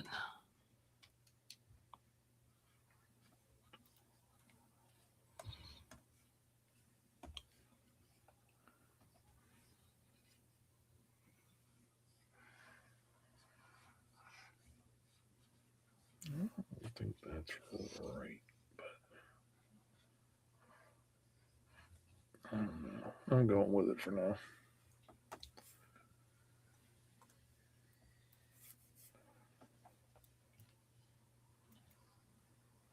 Let's see. So for the pirate, I can see him saying, "Welcome to the skeleton crew. For your initiation, take off your skin. Take off your skin and prove you're not an organic. Yar." Yar. I like it. Alan asks, "Is CalArts a scam?" Let me rephrase myself. Is CalArts worth the $50K a year? Those are CalArts, two different questions. yeah, there are two different questions. CalArts is known to be a good school. They have been around for a while. And one thing about school that most of these institutions is going to give you is connections. So if you go to CalArts, you're not just paying for uh, the education, you're paying for their contacts at places like Mhm. Universal and LucasArts and stuff because they're down the road, you know, and they do internships at those places and they know people there that went to school there, the alumni, and so that's kind of partly what you're paying for in those schools. So I would say yeah, that's a good legitimate school. Um, One of the things that you want to watch for with school, and I tell my students this too, is that I'll give you a story. Like where I went to school, it was a degree program. We were getting a bachelor's in animation, and as such, um, you do. I took like 13 animation classes, but you also take English and Spanish and math and all the other things required to get a bachelor's. And because it was a media arts and animation degree, there's also other types of design things like Illustrator and web design and all this stuff. And what you end up with if you go to those schools is that you're like mediocrely good at a lot of things, but not really good at anything. Mhm. And so um, when I was there, um, one of the inspirations was a student who really just wanted to animate. He he didn't want to rig, he didn't want to model, he didn't want to texture. He just wanted to animate. But all this other stuff was bogging him down. And so eventually he caught wind of a school called Animation Mentor, which I don't know if they're still around or not, but it's a strictly online school. And all they do is on day one, they hand you a rig and you just start animating it. Like the animation puppet that they used to have. Yeah. And they start teaching you walk cycles and animating, and your job is animating. And then he went to go on to get a job at Blue Sky, and he became the animator on Scrat. And the moral of that story is that when you're talking about these fields that are skill set oriented, um, if you're going to get good at them, you have to be able to commit a lot of time to it. And so sometimes in these big degree programs, you're learning a lot of extra superfluous stuff that is useful, but you don't need to know all of it if you're only really there for one thing. Mhm. So, um, and that's kind of where I was too. And I watched him, and I was like, I think I'm going to take the same strategy here. And eventually, but I was so close to finishing, I was like, I might as well complete it at this point. But you know, there's just so much to learn about in any particular, program. It's kind of like with comics. I tell the students, you know, yes, you can learn to color, you can learn to ink, you can learn to be a page layout artist. But if you try to do them all, you're not going to be as good as an inker. You're not going to be as good as a colorist. You're not going to be as good as a pencil layout artist because you're trying to do them all. Yeah. If you just I mean, focus on one and get good at that first, then oh you can yeah, start if slowly I expanding. just focused on one thing, like if I would just focused on penciling, I would be a much better penciler than I am now. Like Right. trying to do it all has made me a very solid mid-tier artist. I'm not spectacular at anything. I don't need to be spectacular. I just need to be able to work. So that's what I'm shooting for. And Right. I'm solidly there. I can do the work and I can hit the deadlines. I'm not going to have people drooling over that one page that I did that one time, and nobody's going to teach a class on, my panel layouts. But I hit deadlines and I'm okay with that. But I wish I could have just focused on like penciling. If I could have felt like I had that freedom, I would have been super Mhm. excited. He asks, "What website do you guys use to roll or pick the character?" We've actually been making up our own set of prompts. You can look up hashtag roll for hero, ROLL number 4 HERO on Instagram, Facebook, YouTube, and you should find some of the different prompts that I've posted. I just posted a new set of prompts today, I think, on Instagram that was this list that I'm using here today. But yeah, you can find them there. And there's also, I think, a link in the description to the YouTube video that'll take you back to like the original one. I need to update that because I copy and paste a lot of that. Mhm. Uh, let's see. Do you ever want to work at Marvel or DC? I'm indifferent. I don't really want to myself. The only thing I would really want to do, that I would really love to do, would be if I could get like, say, a 4 or 6 shot book on like a really obscure villain or something. Like if I could get a 6 shot run on Stiltman or something, I would freaking go nuts for that. Or the Ringer from Spider-Man, who's my favorite obscure villain, whose really only appearances are him wanting to quit and get his butt kicked. Um, I I love the most obscure villains, Porcupine Man. It would have been Kite Man was my number one because I had a story for Kite Man that I really wanted to do where he was a base jumping uh set of criminals and they're like YouTubing everything that they do, hashtag Kite Man as they, bust out a window and, base jump with all the stolen jewels and whatnot. But now Kite Man's gotten a resurgence and he's got his own thing. So now he's popular and that takes all the fun out of it. Benjamin says, "Well, the robot that Matthew designed is freaky." Freaky.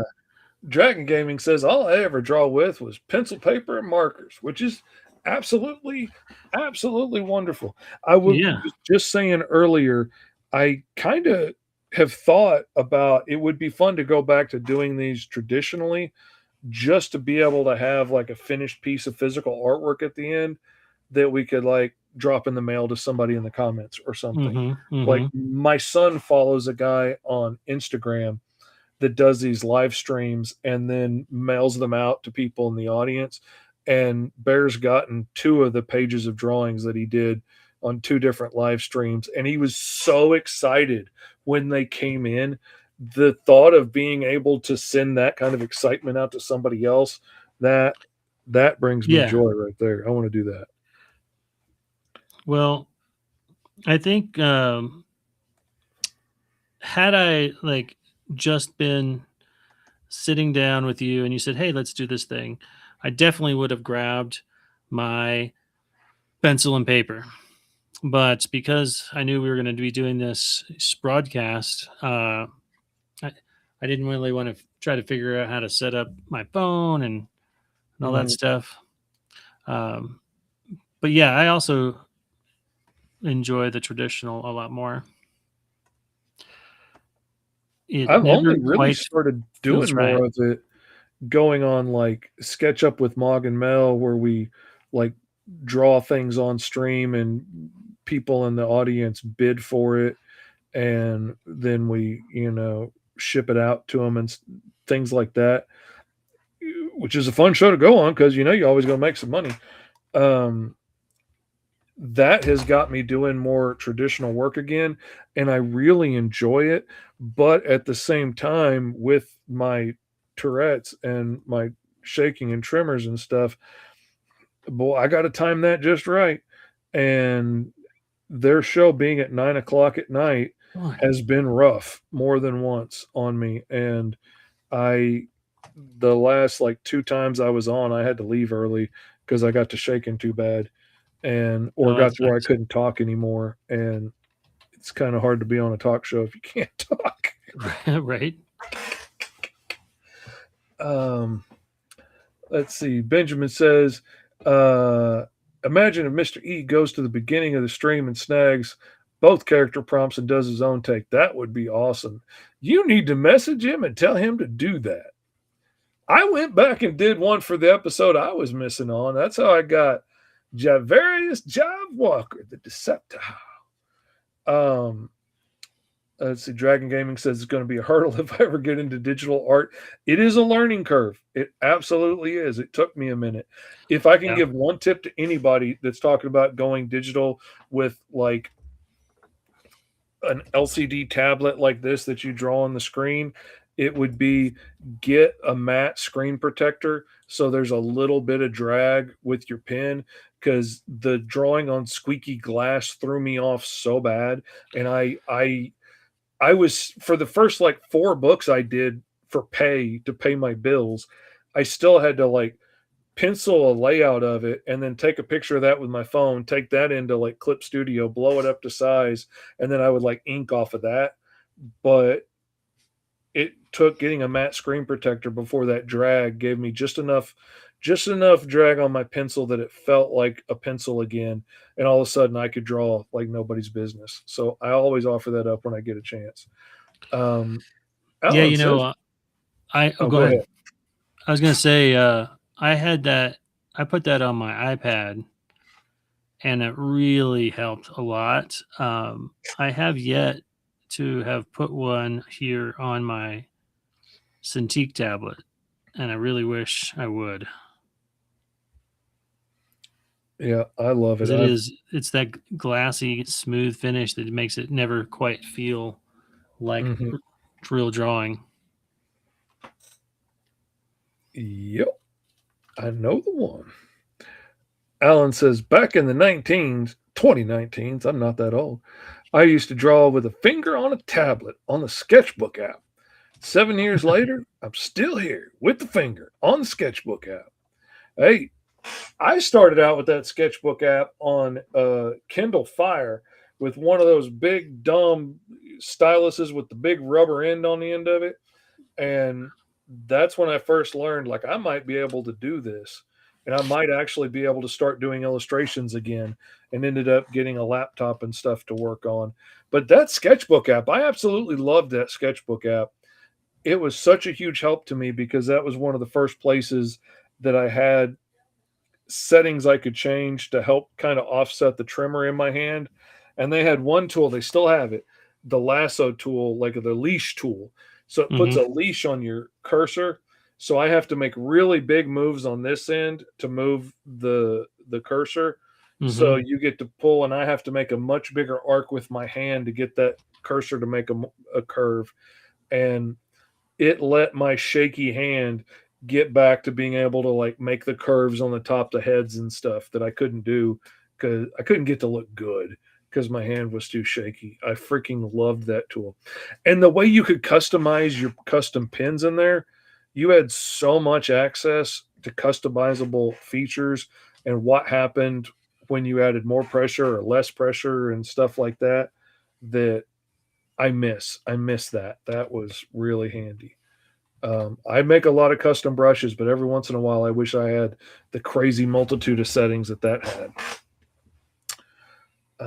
Let's see. Yeah, it would be a big change for me if I do digital art someday. It would. What are your thoughts on the upcoming DC event comic DC KO, which is going to have Homelander, Sub Zero, Vampirella, Red Sonja, Samantha Strong from Beneath the Trees Where Nobody Sees, and Annabelle? I didn't know anything about it, so I don't know. I didn't either. My thought is money grab. Yeah. I'm hopefully going to be working on a Red Sonja cover here this year. So, Oh, that'd be awesome. Look I like man over here making the big moves. I like the sword and the sorcery stuff. That's definitely my wheelhouse. If you guys have seen my book, you know that I tend to lean towards the little bit more mature content, but not like bad. Just the action movie, sword and sorcery kind of stuff. But yeah, that's been a one I've been wanting to do for a while, and so I've been talking about that with some people, and I'm hopeful. It's not finalized, so not sure yet, but that would be cool. Those are the ones that can hurt your heart, though, sometimes too, man. When you get really close talking to somebody about something, and it's you start to get your hopes up, like, oh man, I'm actually gonna like work on a Scholastic book, and then nope. And yeah, I've had that happen before too. But there's so many things that can go right or wrong along the way, or so many different things that can make something go one way or another. Just like those guys that offered me a job and then bought motion capture equipment. Like, so much can change. Right. So. I've got at least 6 different projects I can think of where I've got folders full of art that will never see the light of day because the company I worked on either collapsed or got bought out and the project got shelved, and I can't like showcase it because of the contract. Dang. That happened a lot in the gaming industry. Like, oh yeah, there's so many games that never see the light of day.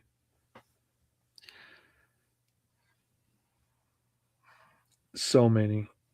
Like I went, I can't remember the name of the company. They were in Dallas. I went on a job interview there and it went great. And I was sitting there looking around their offices, and they had all these dragon characters around the wall. And I recognized pretty quickly that was Mark Silvestri's handiwork. And I asked them about it because these were all like hand drawn, like colored with marker images. And they're like, right. Oh yeah, Mark Silvestri was here last week. We brought him in to design the characters for us. And, too bad your interview wasn't last week. You could have met him. And I was like, oh man, I'm going to freaking love working here. Yeah, that place isn't still around. And I don't think that game they were working on ever got made either, because I was watching for it. Yeah. What's his name? Joe Madureira worked on a company down in Austin for a video game called Darksiders. And a bunch of people I know ended up, working on that. But like, that was my dream for a while. I was trying to get down to Austin and work on that same project, and then it didn't end up working out. But man, that guy, he's been all over the place, from comics to video games. Hi, Sam. You're making this much more difficult than it needs to be.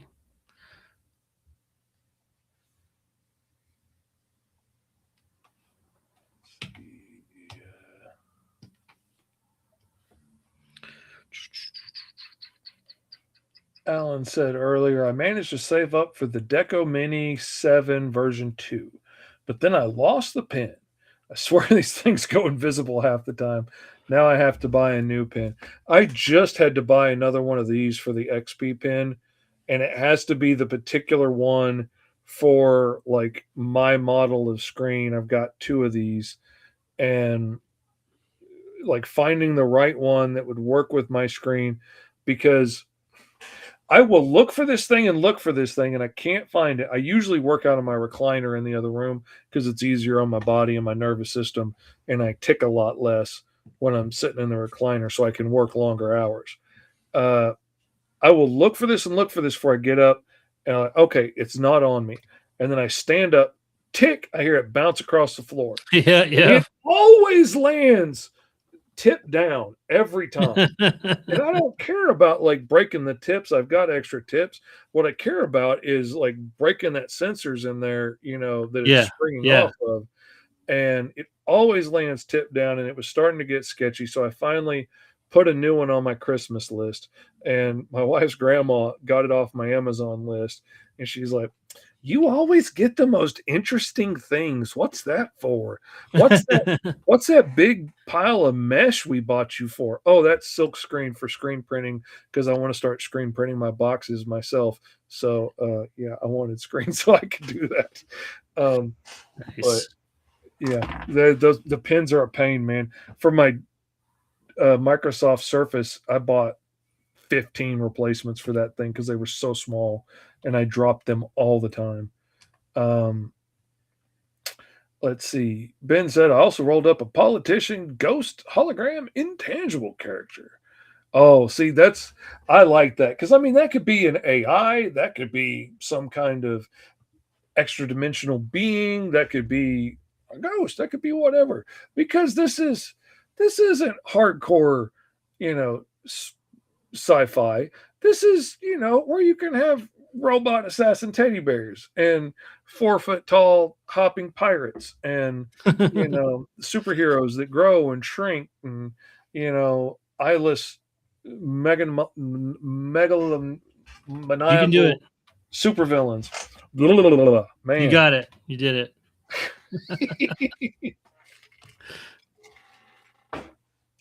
We can have whatever we want in this world. I like it. That's what creativity is. That's the funnest part about it. Oh yeah. Let's see.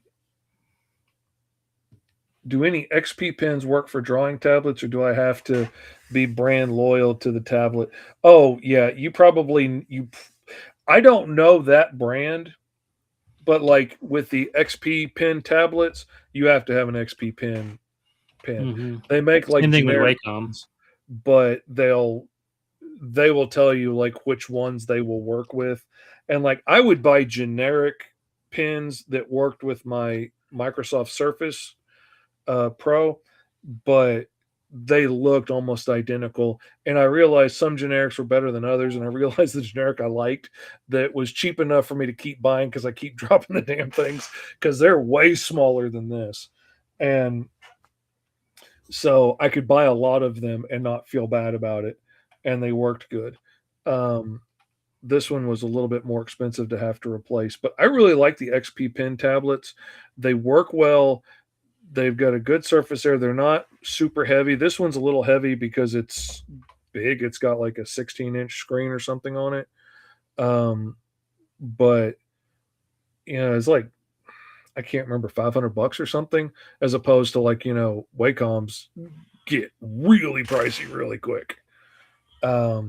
Yeah, this one that I'm drawing on right now is let's see if I can unhook this for a second. There we go. So this is a 21-inch Wacom Cintiq. So you can see that's the size of my hand on it. I'm wiping the drool off as we speak. And again, this is the privilege of being at a school. This is actually the school asked me one day, they're like, hey, we need to spend this grant money. We can only spend it on tools. We can't things like that. So I recommended getting these, and originally I recommended the more tablet style that you could put in your lap, and it still had a screen on it, but Mhm. you had to plug it into a computer still. Which is that's what this is it's Yeah. like that. It's like a big blown up iPad, and then it's got a tether that goes to the computer that's doing the hard work. This gives me a screen I can draw on. Right. And that's what I asked for. This is what they got, and they got like a dozen of them.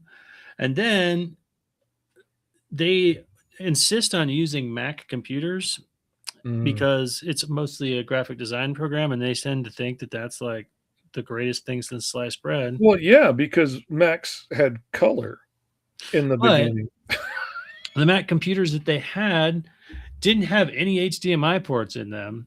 And these Cintiqs, there's three things that plug in. There's an HDMI port, there is a USB port, and then there's your power supply. And that's because this, pen is one, it was like proprietary. They were one of the first to come out with these. And they don't need charged Oh, I ever. love that so much. I love it so much. And that's proprietary to Wacom. And part of it is that these three plug-in system, that USB port is partly what's operating this. But then they're like, you should take one of these home so that you know how to use it. And I was like, okay, I'm not. Yes, I should. You are absolutely correct, my good man. Yeah, exactly. So I jumped on that as quickly as I could. Yeah, oh yeah. Oh yeah, 100%. Alan asking, 500 is considered cheap? Mine has no screen and ran me $60. I thought it was the end of the world. I feel you, Alan. I absolutely. You want to know how much this screen costs? Yeah, well, lay it on us. How much were those for that one? They run, like, if you buy them just one at a time, Yeah, they come close to $2,000. That's what I was thinking, because I knew the bigger ones were around $2,000. I know for a minute there I was looking at it, and they had like a laptop one that was a computer in itself, like a blown up iPad that was around $2,000 at the time too. But I mean, if I was going to invest in one, I'd want to get a big one that I could actually swing my arm on. And that's really... my big pet peeve is, like, I don't like drawing on little things where I'm only using my hand, because this movement right here, and this is a lesson I also talk to my students about, the ones that have learned on these iPads and stuff. I'm like, you're making the same movements you make when you signed your name. These are micro movements designed for detailing, right? Sketching characters with fluid animation and movement require shoulder and elbow usage, and you need space and screen space. Like, to be able to do this repeatedly for a long time and not burn your body out, you need to be able to make moves with your whole arm, not be relying on everything being on your wrist. You're going to end up in carpal tunnel surgery, lickety split. Right. Exactly. That's the thing. Like, I had gone from, I've worked on a lot of things over the last 7 years, from like working on a Sony Vaio laptop that I could draw on the screen with its little proprietary pen, to a PC with a smaller version of this XP Pen tablet that was like $300. They had the LCD screen and stuff, to then, when it started giving me some glitchy problems, my wife, as a gift, got me this $500 one with like taxes or something, and I got to upgrade to a much bigger one, which was great. And then when I needed to upgrade my computer again, because I burn up computers pretty fast, I put a whopping on memory and stuff, because I work in large files with high resolution, because you never know when that image that you drew in the background, somebody's going to want to blow that up for an animated video for the Kickstarter, or when the cover you did for just as a sketch to have something to show your character on TikTok ends up becoming the cover of Green Zone, and then ends up becoming an 8-foot banner behind my table at cons. And I could blow that up to, a 7-foot banner, whatever it is. And he looks great because I work at like 600 DPI. So, it worked great. Most of the time I don't need it, but when I do need it, it's nice to have. So I just That's do something I get frustrated with my. Oh, must have had a connection issue. He's back. Just give me 1 second. Getting back in there. Here we go. Interesting. I was noticing some things glitching, and so I started shutting off a lot of stuff to like make sure I wasn't taking too much bandwidth. But let me check something real quick. Fast.com. Something's been going on here. Yeah, there it goes. So I pay for a service that's supposed to give me somewhere between 1 to 2 gigabyte downloads per second. And there are times where I'm testing out at that around 1,000 to 1,200 megabytes per second. Right now, I just tested it and I'm down to 300. And I ran into this when I would be doing my show on Fridays too. It would be like right when I need to do the show, suddenly my bandwidth would start dropping. And I'm like, I'm paying for this specifically for this reason. What is going on here? Oh, my wife would love for us to switch internet providers because, we're paying a good bit of money per month for the internet out here. But everybody that comes out here and they're promising, oh yeah, we got all these great prices. Well, she doesn't know anything about the speed and stuff. But once I start crunching the numbers of what they can offer for the amount of money they're charging, most of them, even at their highest tier, can't come close to what we're getting now. And when we had like 3 teenagers living in the house with devices connected to the internet and streaming, and I've got to be able to work and send files back and forth around the planet, and I needed to be able to stream for the podcasts and stuff and at least look decent for a minute on there when I can. That takes a lot of bandwidth. Then you throw in trying to do multi cameras and stuff on something like Restream, and it would really drag down. So yeah, I'm like, if we could find something cheaper, I would absolutely take it. But we also live in the sticks.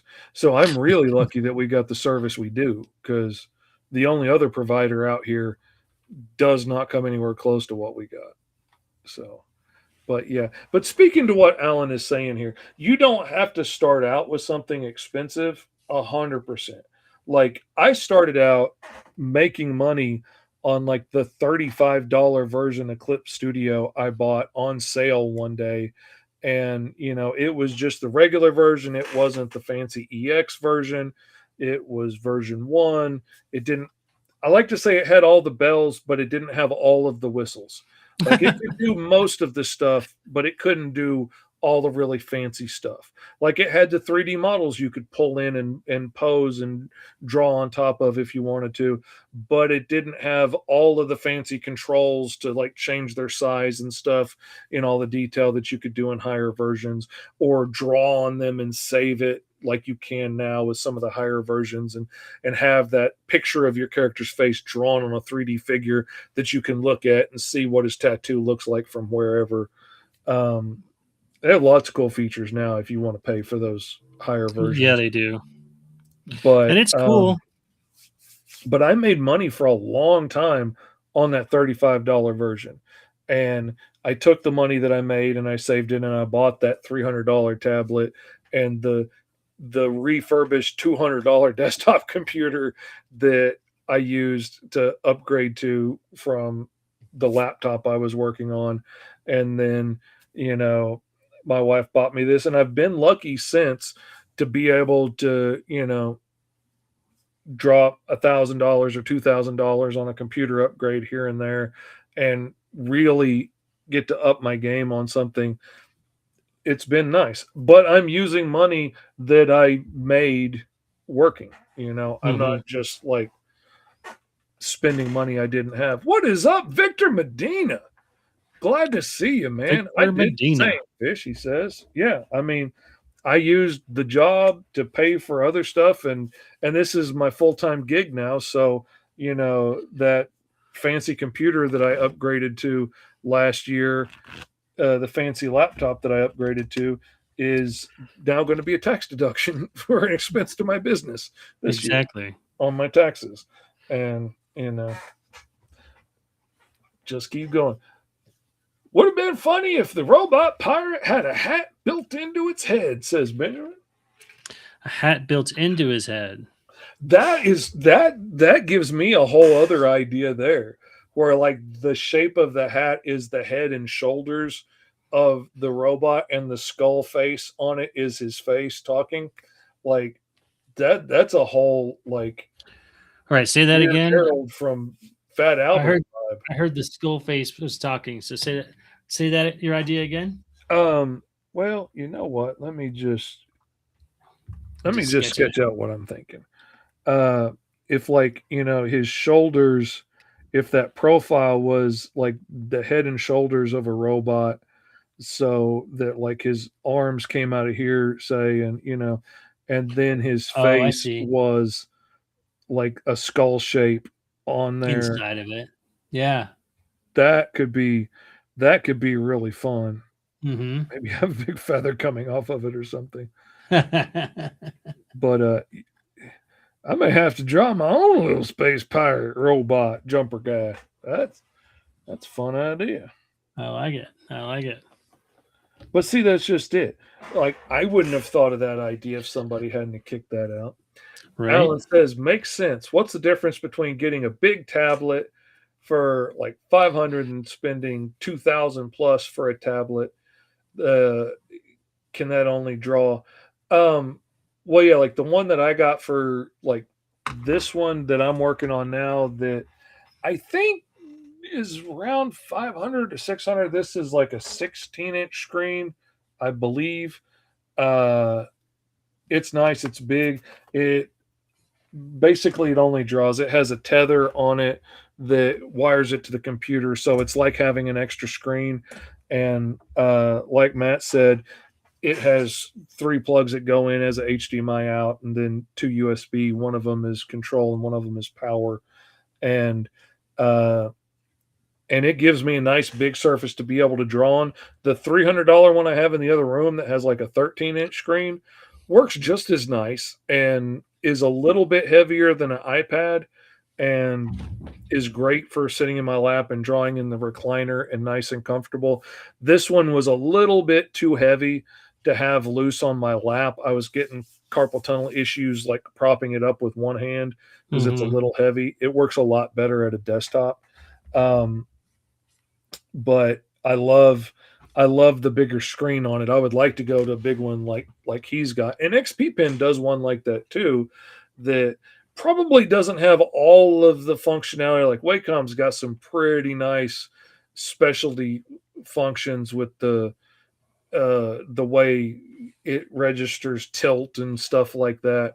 But XP Pen's pretty good and it's cheaper, which is why I use it. Right. It's good enough to work professionally and gets the job done. But yeah, it's just in what you're getting out of it. Like I said, the one that I was looking at back in the day that was Wacom was like a iPad. It was a self-contained computer that you could draw on and stuff and take with you. But I was worried about compatibility, because it was being made by Wacom. Was it going to work as well with the software that I was used to using, or was I going to have to use something different? Like that's the thing that's really stopped me from going to an iPad, because I just don't want to have to learn the whole system. And I kind of got a beef with Steve Jobs. Yeah. I don't like the way he ran his business. I know why he ran his business that way, and it made it very profitable, but I don't like the way he ran it. And so, I hear you.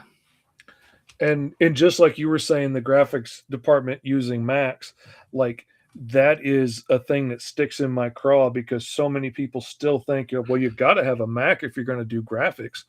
Macs were the go-to for graphics because they were the first ones to have color. Like that was a long time ago. And that doesn't matter anymore. Like when I was in college, the difference between IBMs and Macs were that Mac had a algorithm for processing color that went like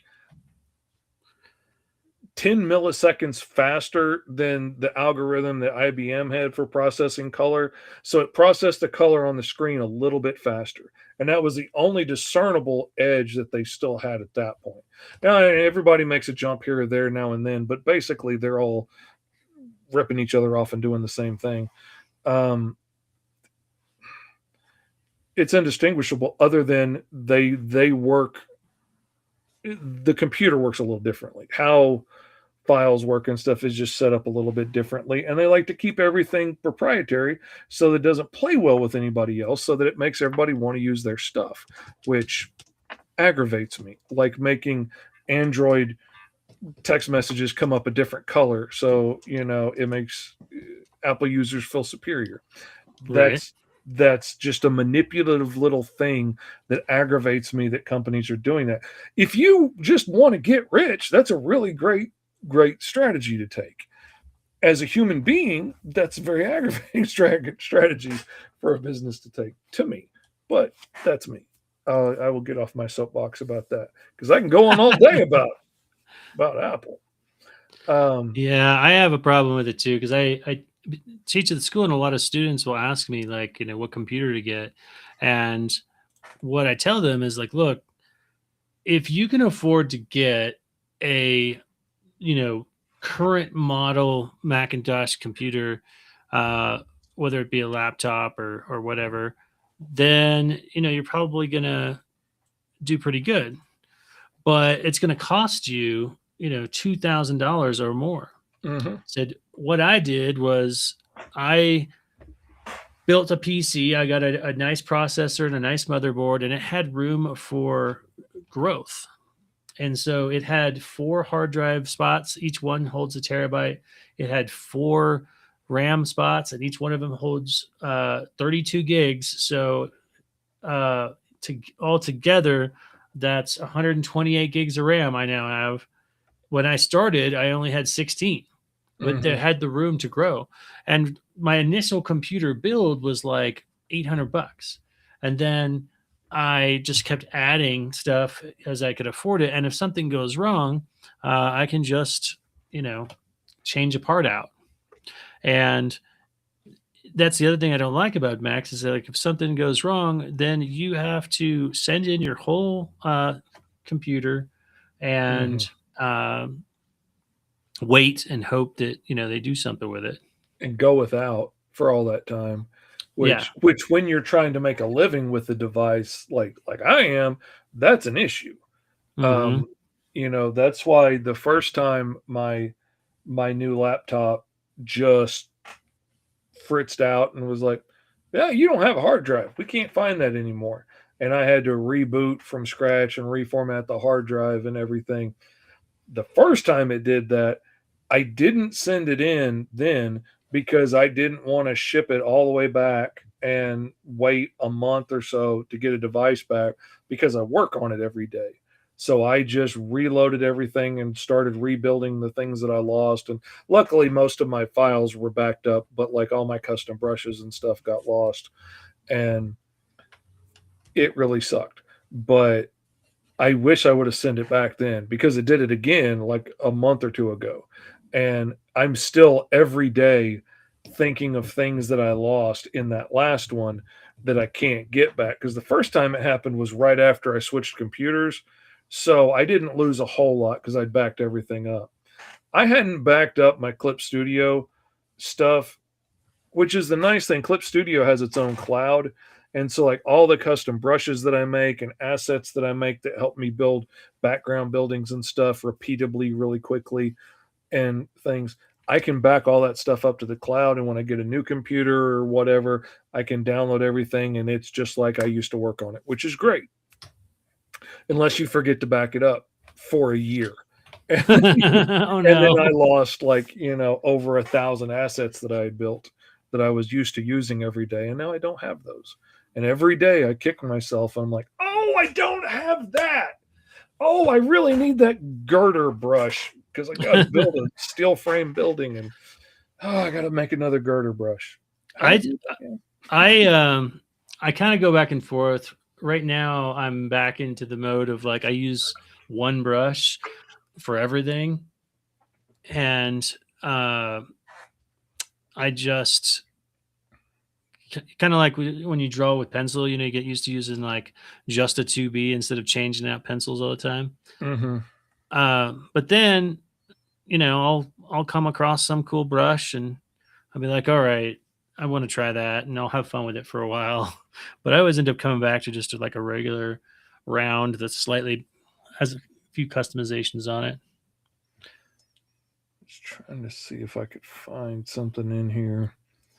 Um, Here's one thing that I use a lot. That I'm gonna pull in. Let's see, turn that off so we can see this. Okay, like I built this whole window here as a unit, and I can grab it and change the size of it and whatnot. And I can go in and use free transform and like bend it to fit in perspective to go along with the drawing of the building that I'm doing. If I'm That's doing a a that's house, a smart time saver. and I built it in many layers so that now I can grab each one of these like pieces of trim and move them around to make them stick out in 3D, or Hmm. grab the sections for the inside of the window and move them around. Let's see, here's the interior window. Let's move that one back. See, and I got one here that I can put the drop shadow on the window. And so, like, that makes it really quick and easy to move these things around. And Yeah. I make some really complex ones for buildings and stuff that have a lot of layers to them. And I should do more stuff like that because that's a smarter way to work. For oh, sure. well, yeah, I mean, when I'm doing so many like city backgrounds, or like if I got to draw this suburban house 10 times in the background of a scene, I'm going to stop and spend an extra 2 or 3 hours building some assets like this that I can reuse, that I can reuse to make it look nice in 3D over and over, not just make like a stamp of the building I can pop in and you got the same image over and over, Right. but like do a nice drawing of the floor plan of the build of the rooms inside, so I can lay that in out in perspective and be like, okay, this is where the couch should be, this is where the doors way should be, and helps me lay it out and keep it consistent. Making the front panels and doors to the cabinets in the kitchen so I can bend them into perspective and then bend the doorknob just a little bit, and boom, I've got a 3D kitchen from any direction I want to draw it in. I've even done it for ships and made them in like a lot of pieces that I can bend. I had a set I lost for like AC units that was beautiful, that I could bend the whole thing into perspective and then just grab the corners of some pieces and move them around, and boom, I had a 3D air conditioner, and I could change out the face front and use one of 5 or 6 different faces of air conditioners that I had drawn on there. I had a whole set built for fire escapes, so I could knock out a fire escape in 10 minutes on the side of a building in 3D and have it look nice. Oh, I missed that one.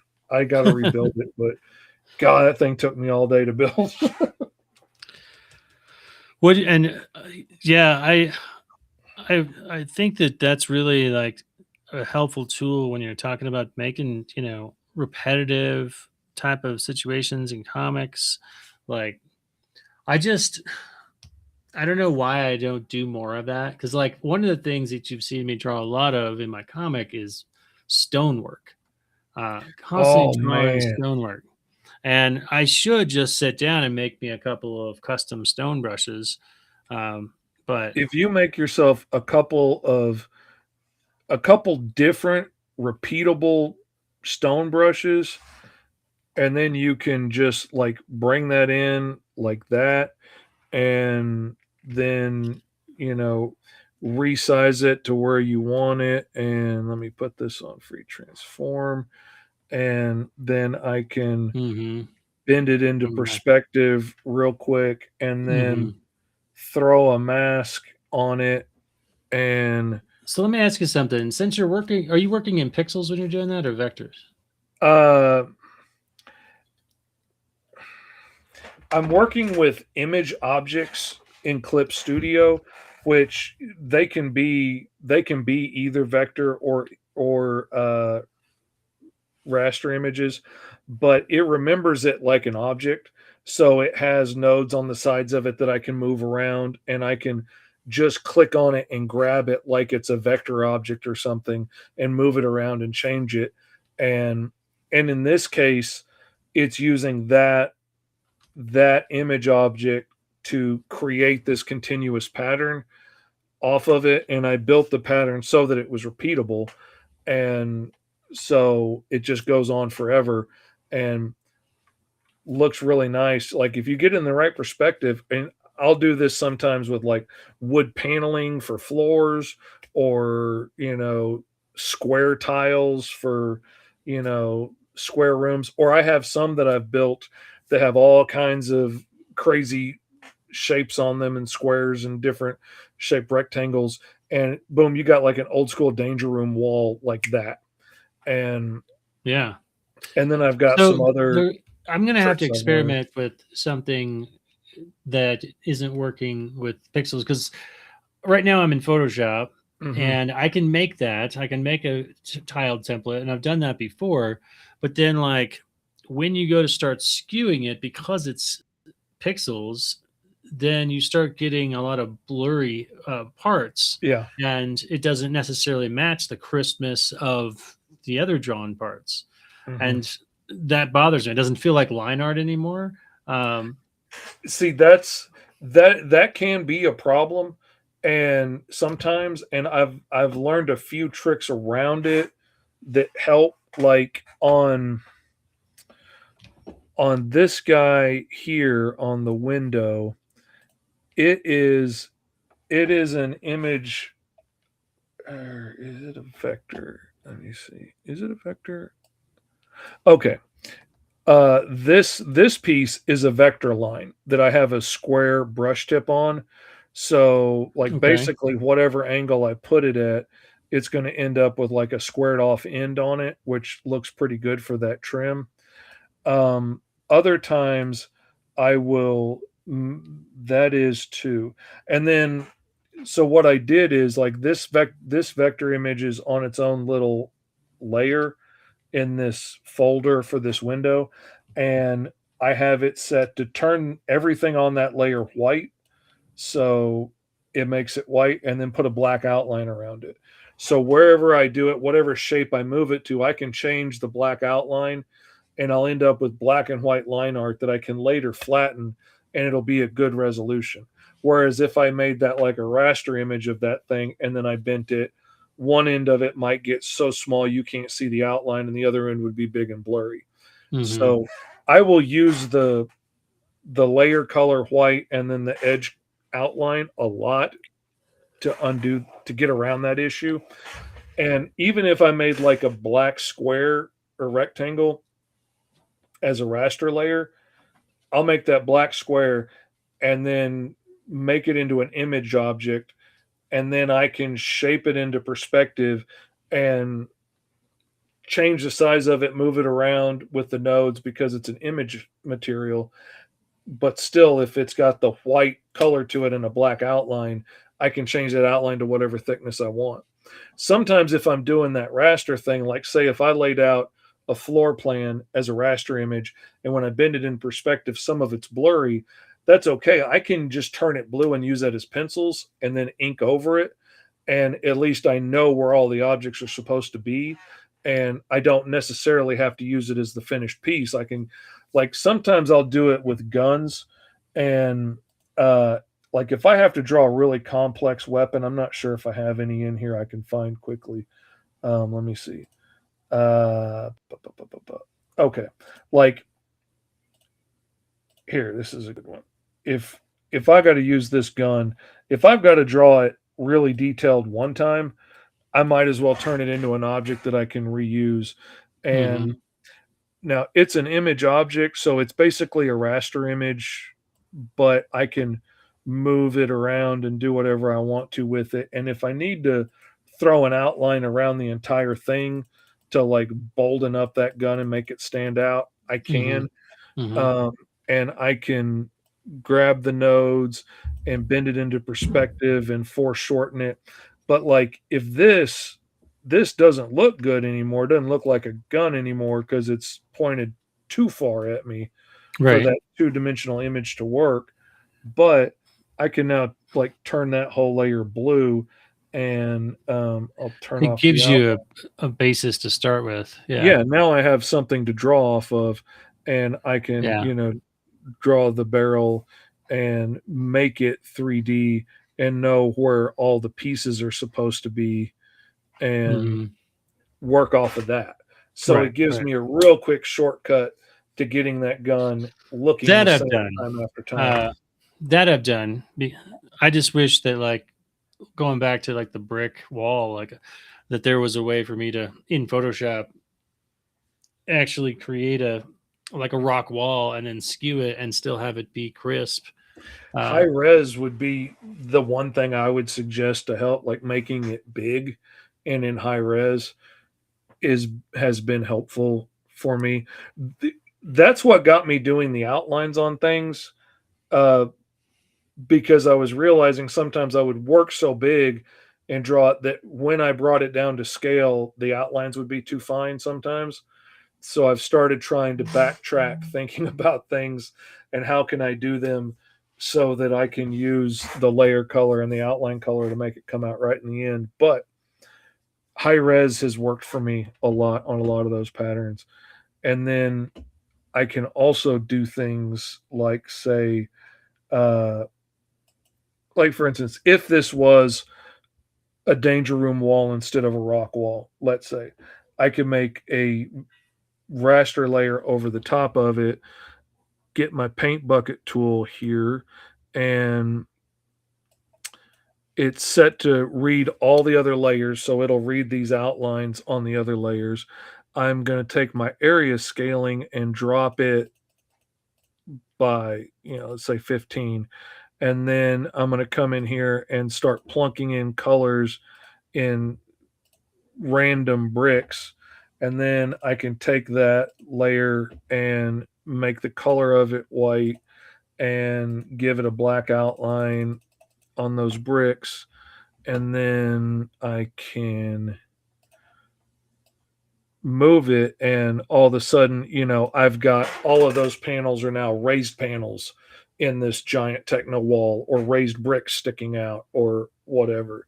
mhm. And then the only thing I have to do is go in and um, yes, go in on another layer and start drawing in all the little bits I need to make those look right. And occasionally I might have to, cover up a little bit there and draw in a new line, but God, it makes it makes a lot of things really fast. And Yeah. that's part of my reputation at this point, man. I got to learn all the tricks to work as quick as I can, or I can't keep calling myself the fastest man in any comics. I know. Well, I might have to buckle down and just get get Clip Studio because I've been using what I have because it was given to me, Mm-hmm. Oh yeah. and I know Photoshop really well. I mean, I was certified in it years ago, and I've been using it ever since. But uh, it doesn't have like I think the one thing that I really have seen a lot from with Clip Studio Paint is the ability to kind of go back and forth between raster and vector very quickly and Oh easily. man. Um, That's what I love about it is like I mean like my colors are on a raster layer, but my inks are all vector. So, if I wanted to move this line or change it, I can. Or if I want to come in and I don't know why I'm using the mouse when I got a pen right here. You know, I do if I that too. want to come thicken these outlines, I can. Yeah. And, you know, if I got too heavy handed in some place, I could come back and, you know, thin those out. Mhm. And being able to adjust that, or like thinking if I didn't get that line exactly where I wanted it to match up, I could like come over here and set that to free transform and, you know, just move the end of that line until I get, you know, both ends of the scalp to match up together perfectly at the top of the head instead of Right. redrawing it 1,000 times. Yeah. Yeah, And that's something that I definitely uh, envy that I wish Photoshop had. and the Uh, coloring tools, man, the way it's set up to color and use other lines as other layers as reference layers. I know Photoshop has started mimicking a lot of that, which I don't blame them because it was brilliant. It sped up my coloring so much. I mean, it took me from getting like one full color page done a day to getting like 4 to 6 pages done a day because it just sped me up so fast. yeah. And then once I started hiring a color flatter, forget about it. It is crazy. Yeah. Um, let's see. Alan, do you have names for your drawing tablets? I don't name my drawing tablets, but I do give all of my computers and stuff weird names because now, like, I still use all my other computers. Like, the tablet that I don't draw on anymore is now like my hub in the other room that I have all of my hard drives plugged into for backups. So I can get to all of them at one time through the network now. And so, like, I name everything. Uh, that's the Bat tablet because I was on a Batman theme at the time. I got the Bat screen in here. I got the Bat TV in the living room. I got the Bat tablet. My new laptop is Rabbit, named after Rabbit and Alice Lost in Wonderland. So yeah, I named my computers. I picked that up at the sign shop because the computer guy that would do our IT work, he started naming our computers. So when we had a problem and called him, we could tell him, you know, we had a problem on Tiger, and he knew which one Tiger is instead of us saying, you know, the gray one. You know, it helped. And so Right. I do that now too. But yeah, absolutely name it. Benjamin says, imagine rolling a character that has a condition that turns your hair white, even if you're a young adult. Just like in Alice Lost in Wonderland, where everybody born untethered in time has bright white hair. Available now in the TikTok shop or at MrBigComics.com. Issues 1 through 3 available. Issue 4 will be going live in February. I love it. But that's absolutely why they have white hair in my story. Is white hair marks you as being the only version of you in the entire multiverse. So that's what lets them travel time and not die from the paradoxes, because they're not woven into the time stream by all the variants and the whole tapestry of the multiverse. They're just like a speck on top of the fabric.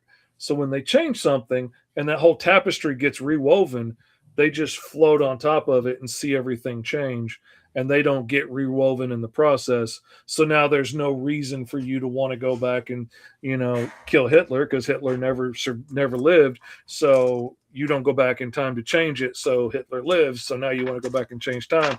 You don't end up in those loops. It was my easy way to get around having to write around that problem. And Right. I love it now. It's become this whole thing. And now it's even become, that's why we turn gray as we age, because the older we get, the more of our variants die off. And so, like, I've only got a couple left and I can start traveling time and not die. So Yeah, I must have had a few variants die on me already. So. you can tell What? who lives harder and does dumber things by how quickly we turn gray, because more of our variants died off. Well, hey, this has been really fun. I hope you guys like what I made.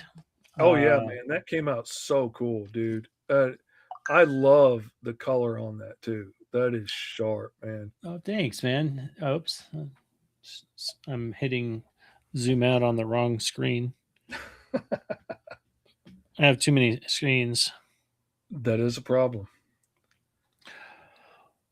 Well, that's a whole nother subject matter that, again, it's like when I teach in my class, I'm really familiar with color schemes, colors that are, work well together, and I teach that stuff, um, color theories, things like that.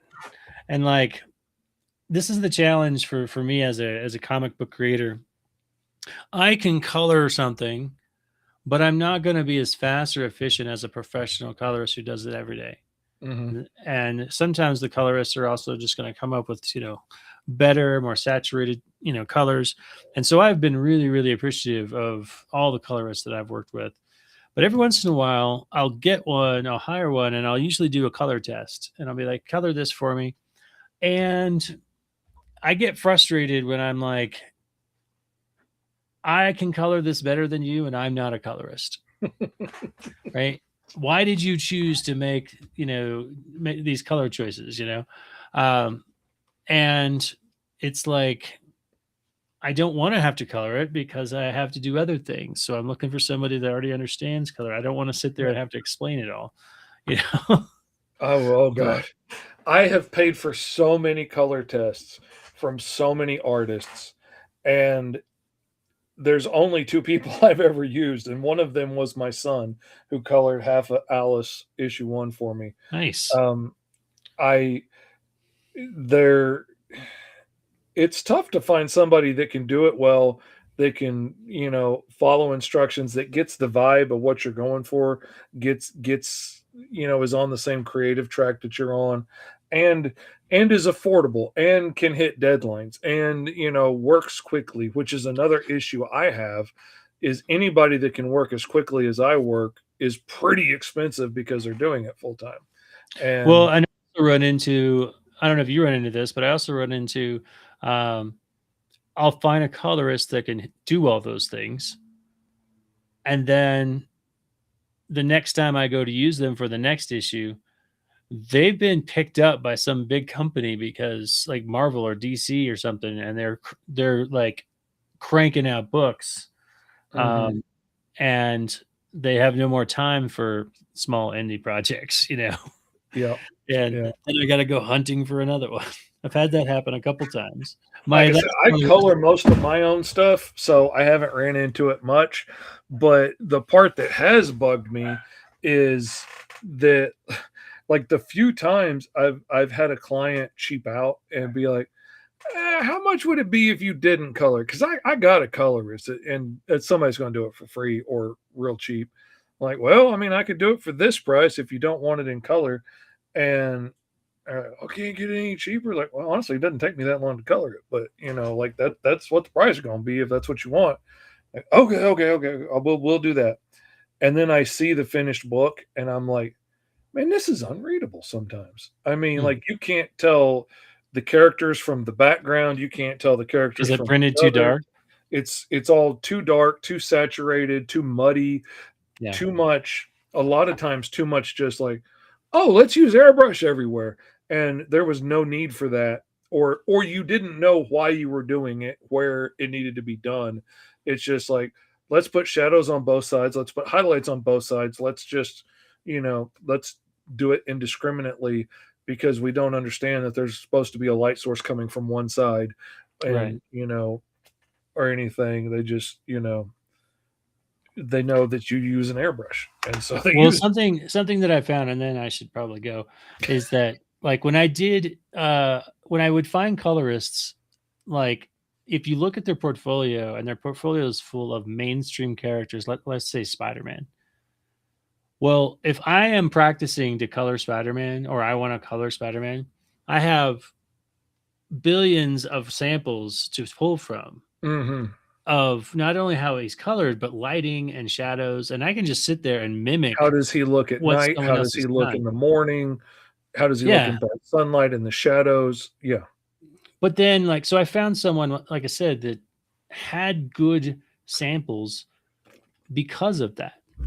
But then when I said, okay, here's my comic book page taking place in Scotland, and it's supposed to be, bright. I don't know if you've ever been in a region that is lush and green, but also overcast and misty, like Seattle, right? So you get vibrant colors, but it's also dull and dreary at the same time, Mhm. you know? And I'm like, the sun doesn't come through very often, you know? And then because they don't have a reference for that, they don't have a million other Spider-Man samples to go pull Mhm. from. Now they're at a loss, and they're like, I don't know what to do with this. But I hand it to a colorist who has been in the comic industry a while and has colored all kinds of things and all kind of scenes in different places. Yeah. They can nail it. But a lot of people have just only practiced doing cover art and used other cover art as samples, and that's not as hard as setting mood and tone in an actual scene. I found a guy that I really liked, and I hired him on Green Zone 2. Is Nick Eats on Facebook, I think now is his name. Um, Great. He did a great job on Green Zone 2, and I love what he did with it because I really wanted to take the colors flatter and I wanted to go with a more limited color palette. And he did a really neat, almost monochromatic vibe in every scene. So every scene had a different color vibe to it, and you knew when you changed scenes. I really liked it. And in book 3, the police station has been blown up. Everything is on fire, and either outside at night in the smoke with the light of the fire coming from one side, or inside a burning building. And that was out of his comfort zone. That was further than he had the skill set for. And I ended up having to go back in and recolor a lot of that to make it look good. And it was beyond what he had the skills for yet. And he might nail it now, but that was several years ago. And Mm-hmm. but I get it. I couldn't do what I do now 5 years ago. What I'm going to be doing in 5 years, I can't do now. Like, Yep. we learn and we grow and we get better. Yep. But man, thank you so much for coming on the show today. This It has was a been blast. really informative. I think people have probably learned a lot from our conversation today, and I hope they so. got to see us create some awesome characters. I don't know if you have a name for your guy. I know my dude is like a futuristic Robin Hood knockoff. I'm thinking some kind of like Dark Arrow or something, but I kind of started going with an A theme in the layout of some of his design. Do you have any name ideas for your guy? Um, I don't know. I would have to think about it. I mean, something Scourge, comes to mind. Oh, yeah, oh, like something the scourge of outer space, oh, there's something there that's going to be cool. But anyway, thank you so much for coming on. This has been a lot of fun. I really appreciate it. I honestly did not intend to keep you on here this long, but we've been having fun chatting. And thank Yeah. you to everybody hanging out in the comments. It was really nice getting to see some of the new faces like Alan in there. Thank you. Uh, Thank you to everybody else that popped in, seeing Victor and everybody else. We're going to get out of here and get going on some other projects. I'm trying to find where the videos are because I'm on a different screen. Thank you guys, and we will see you next time.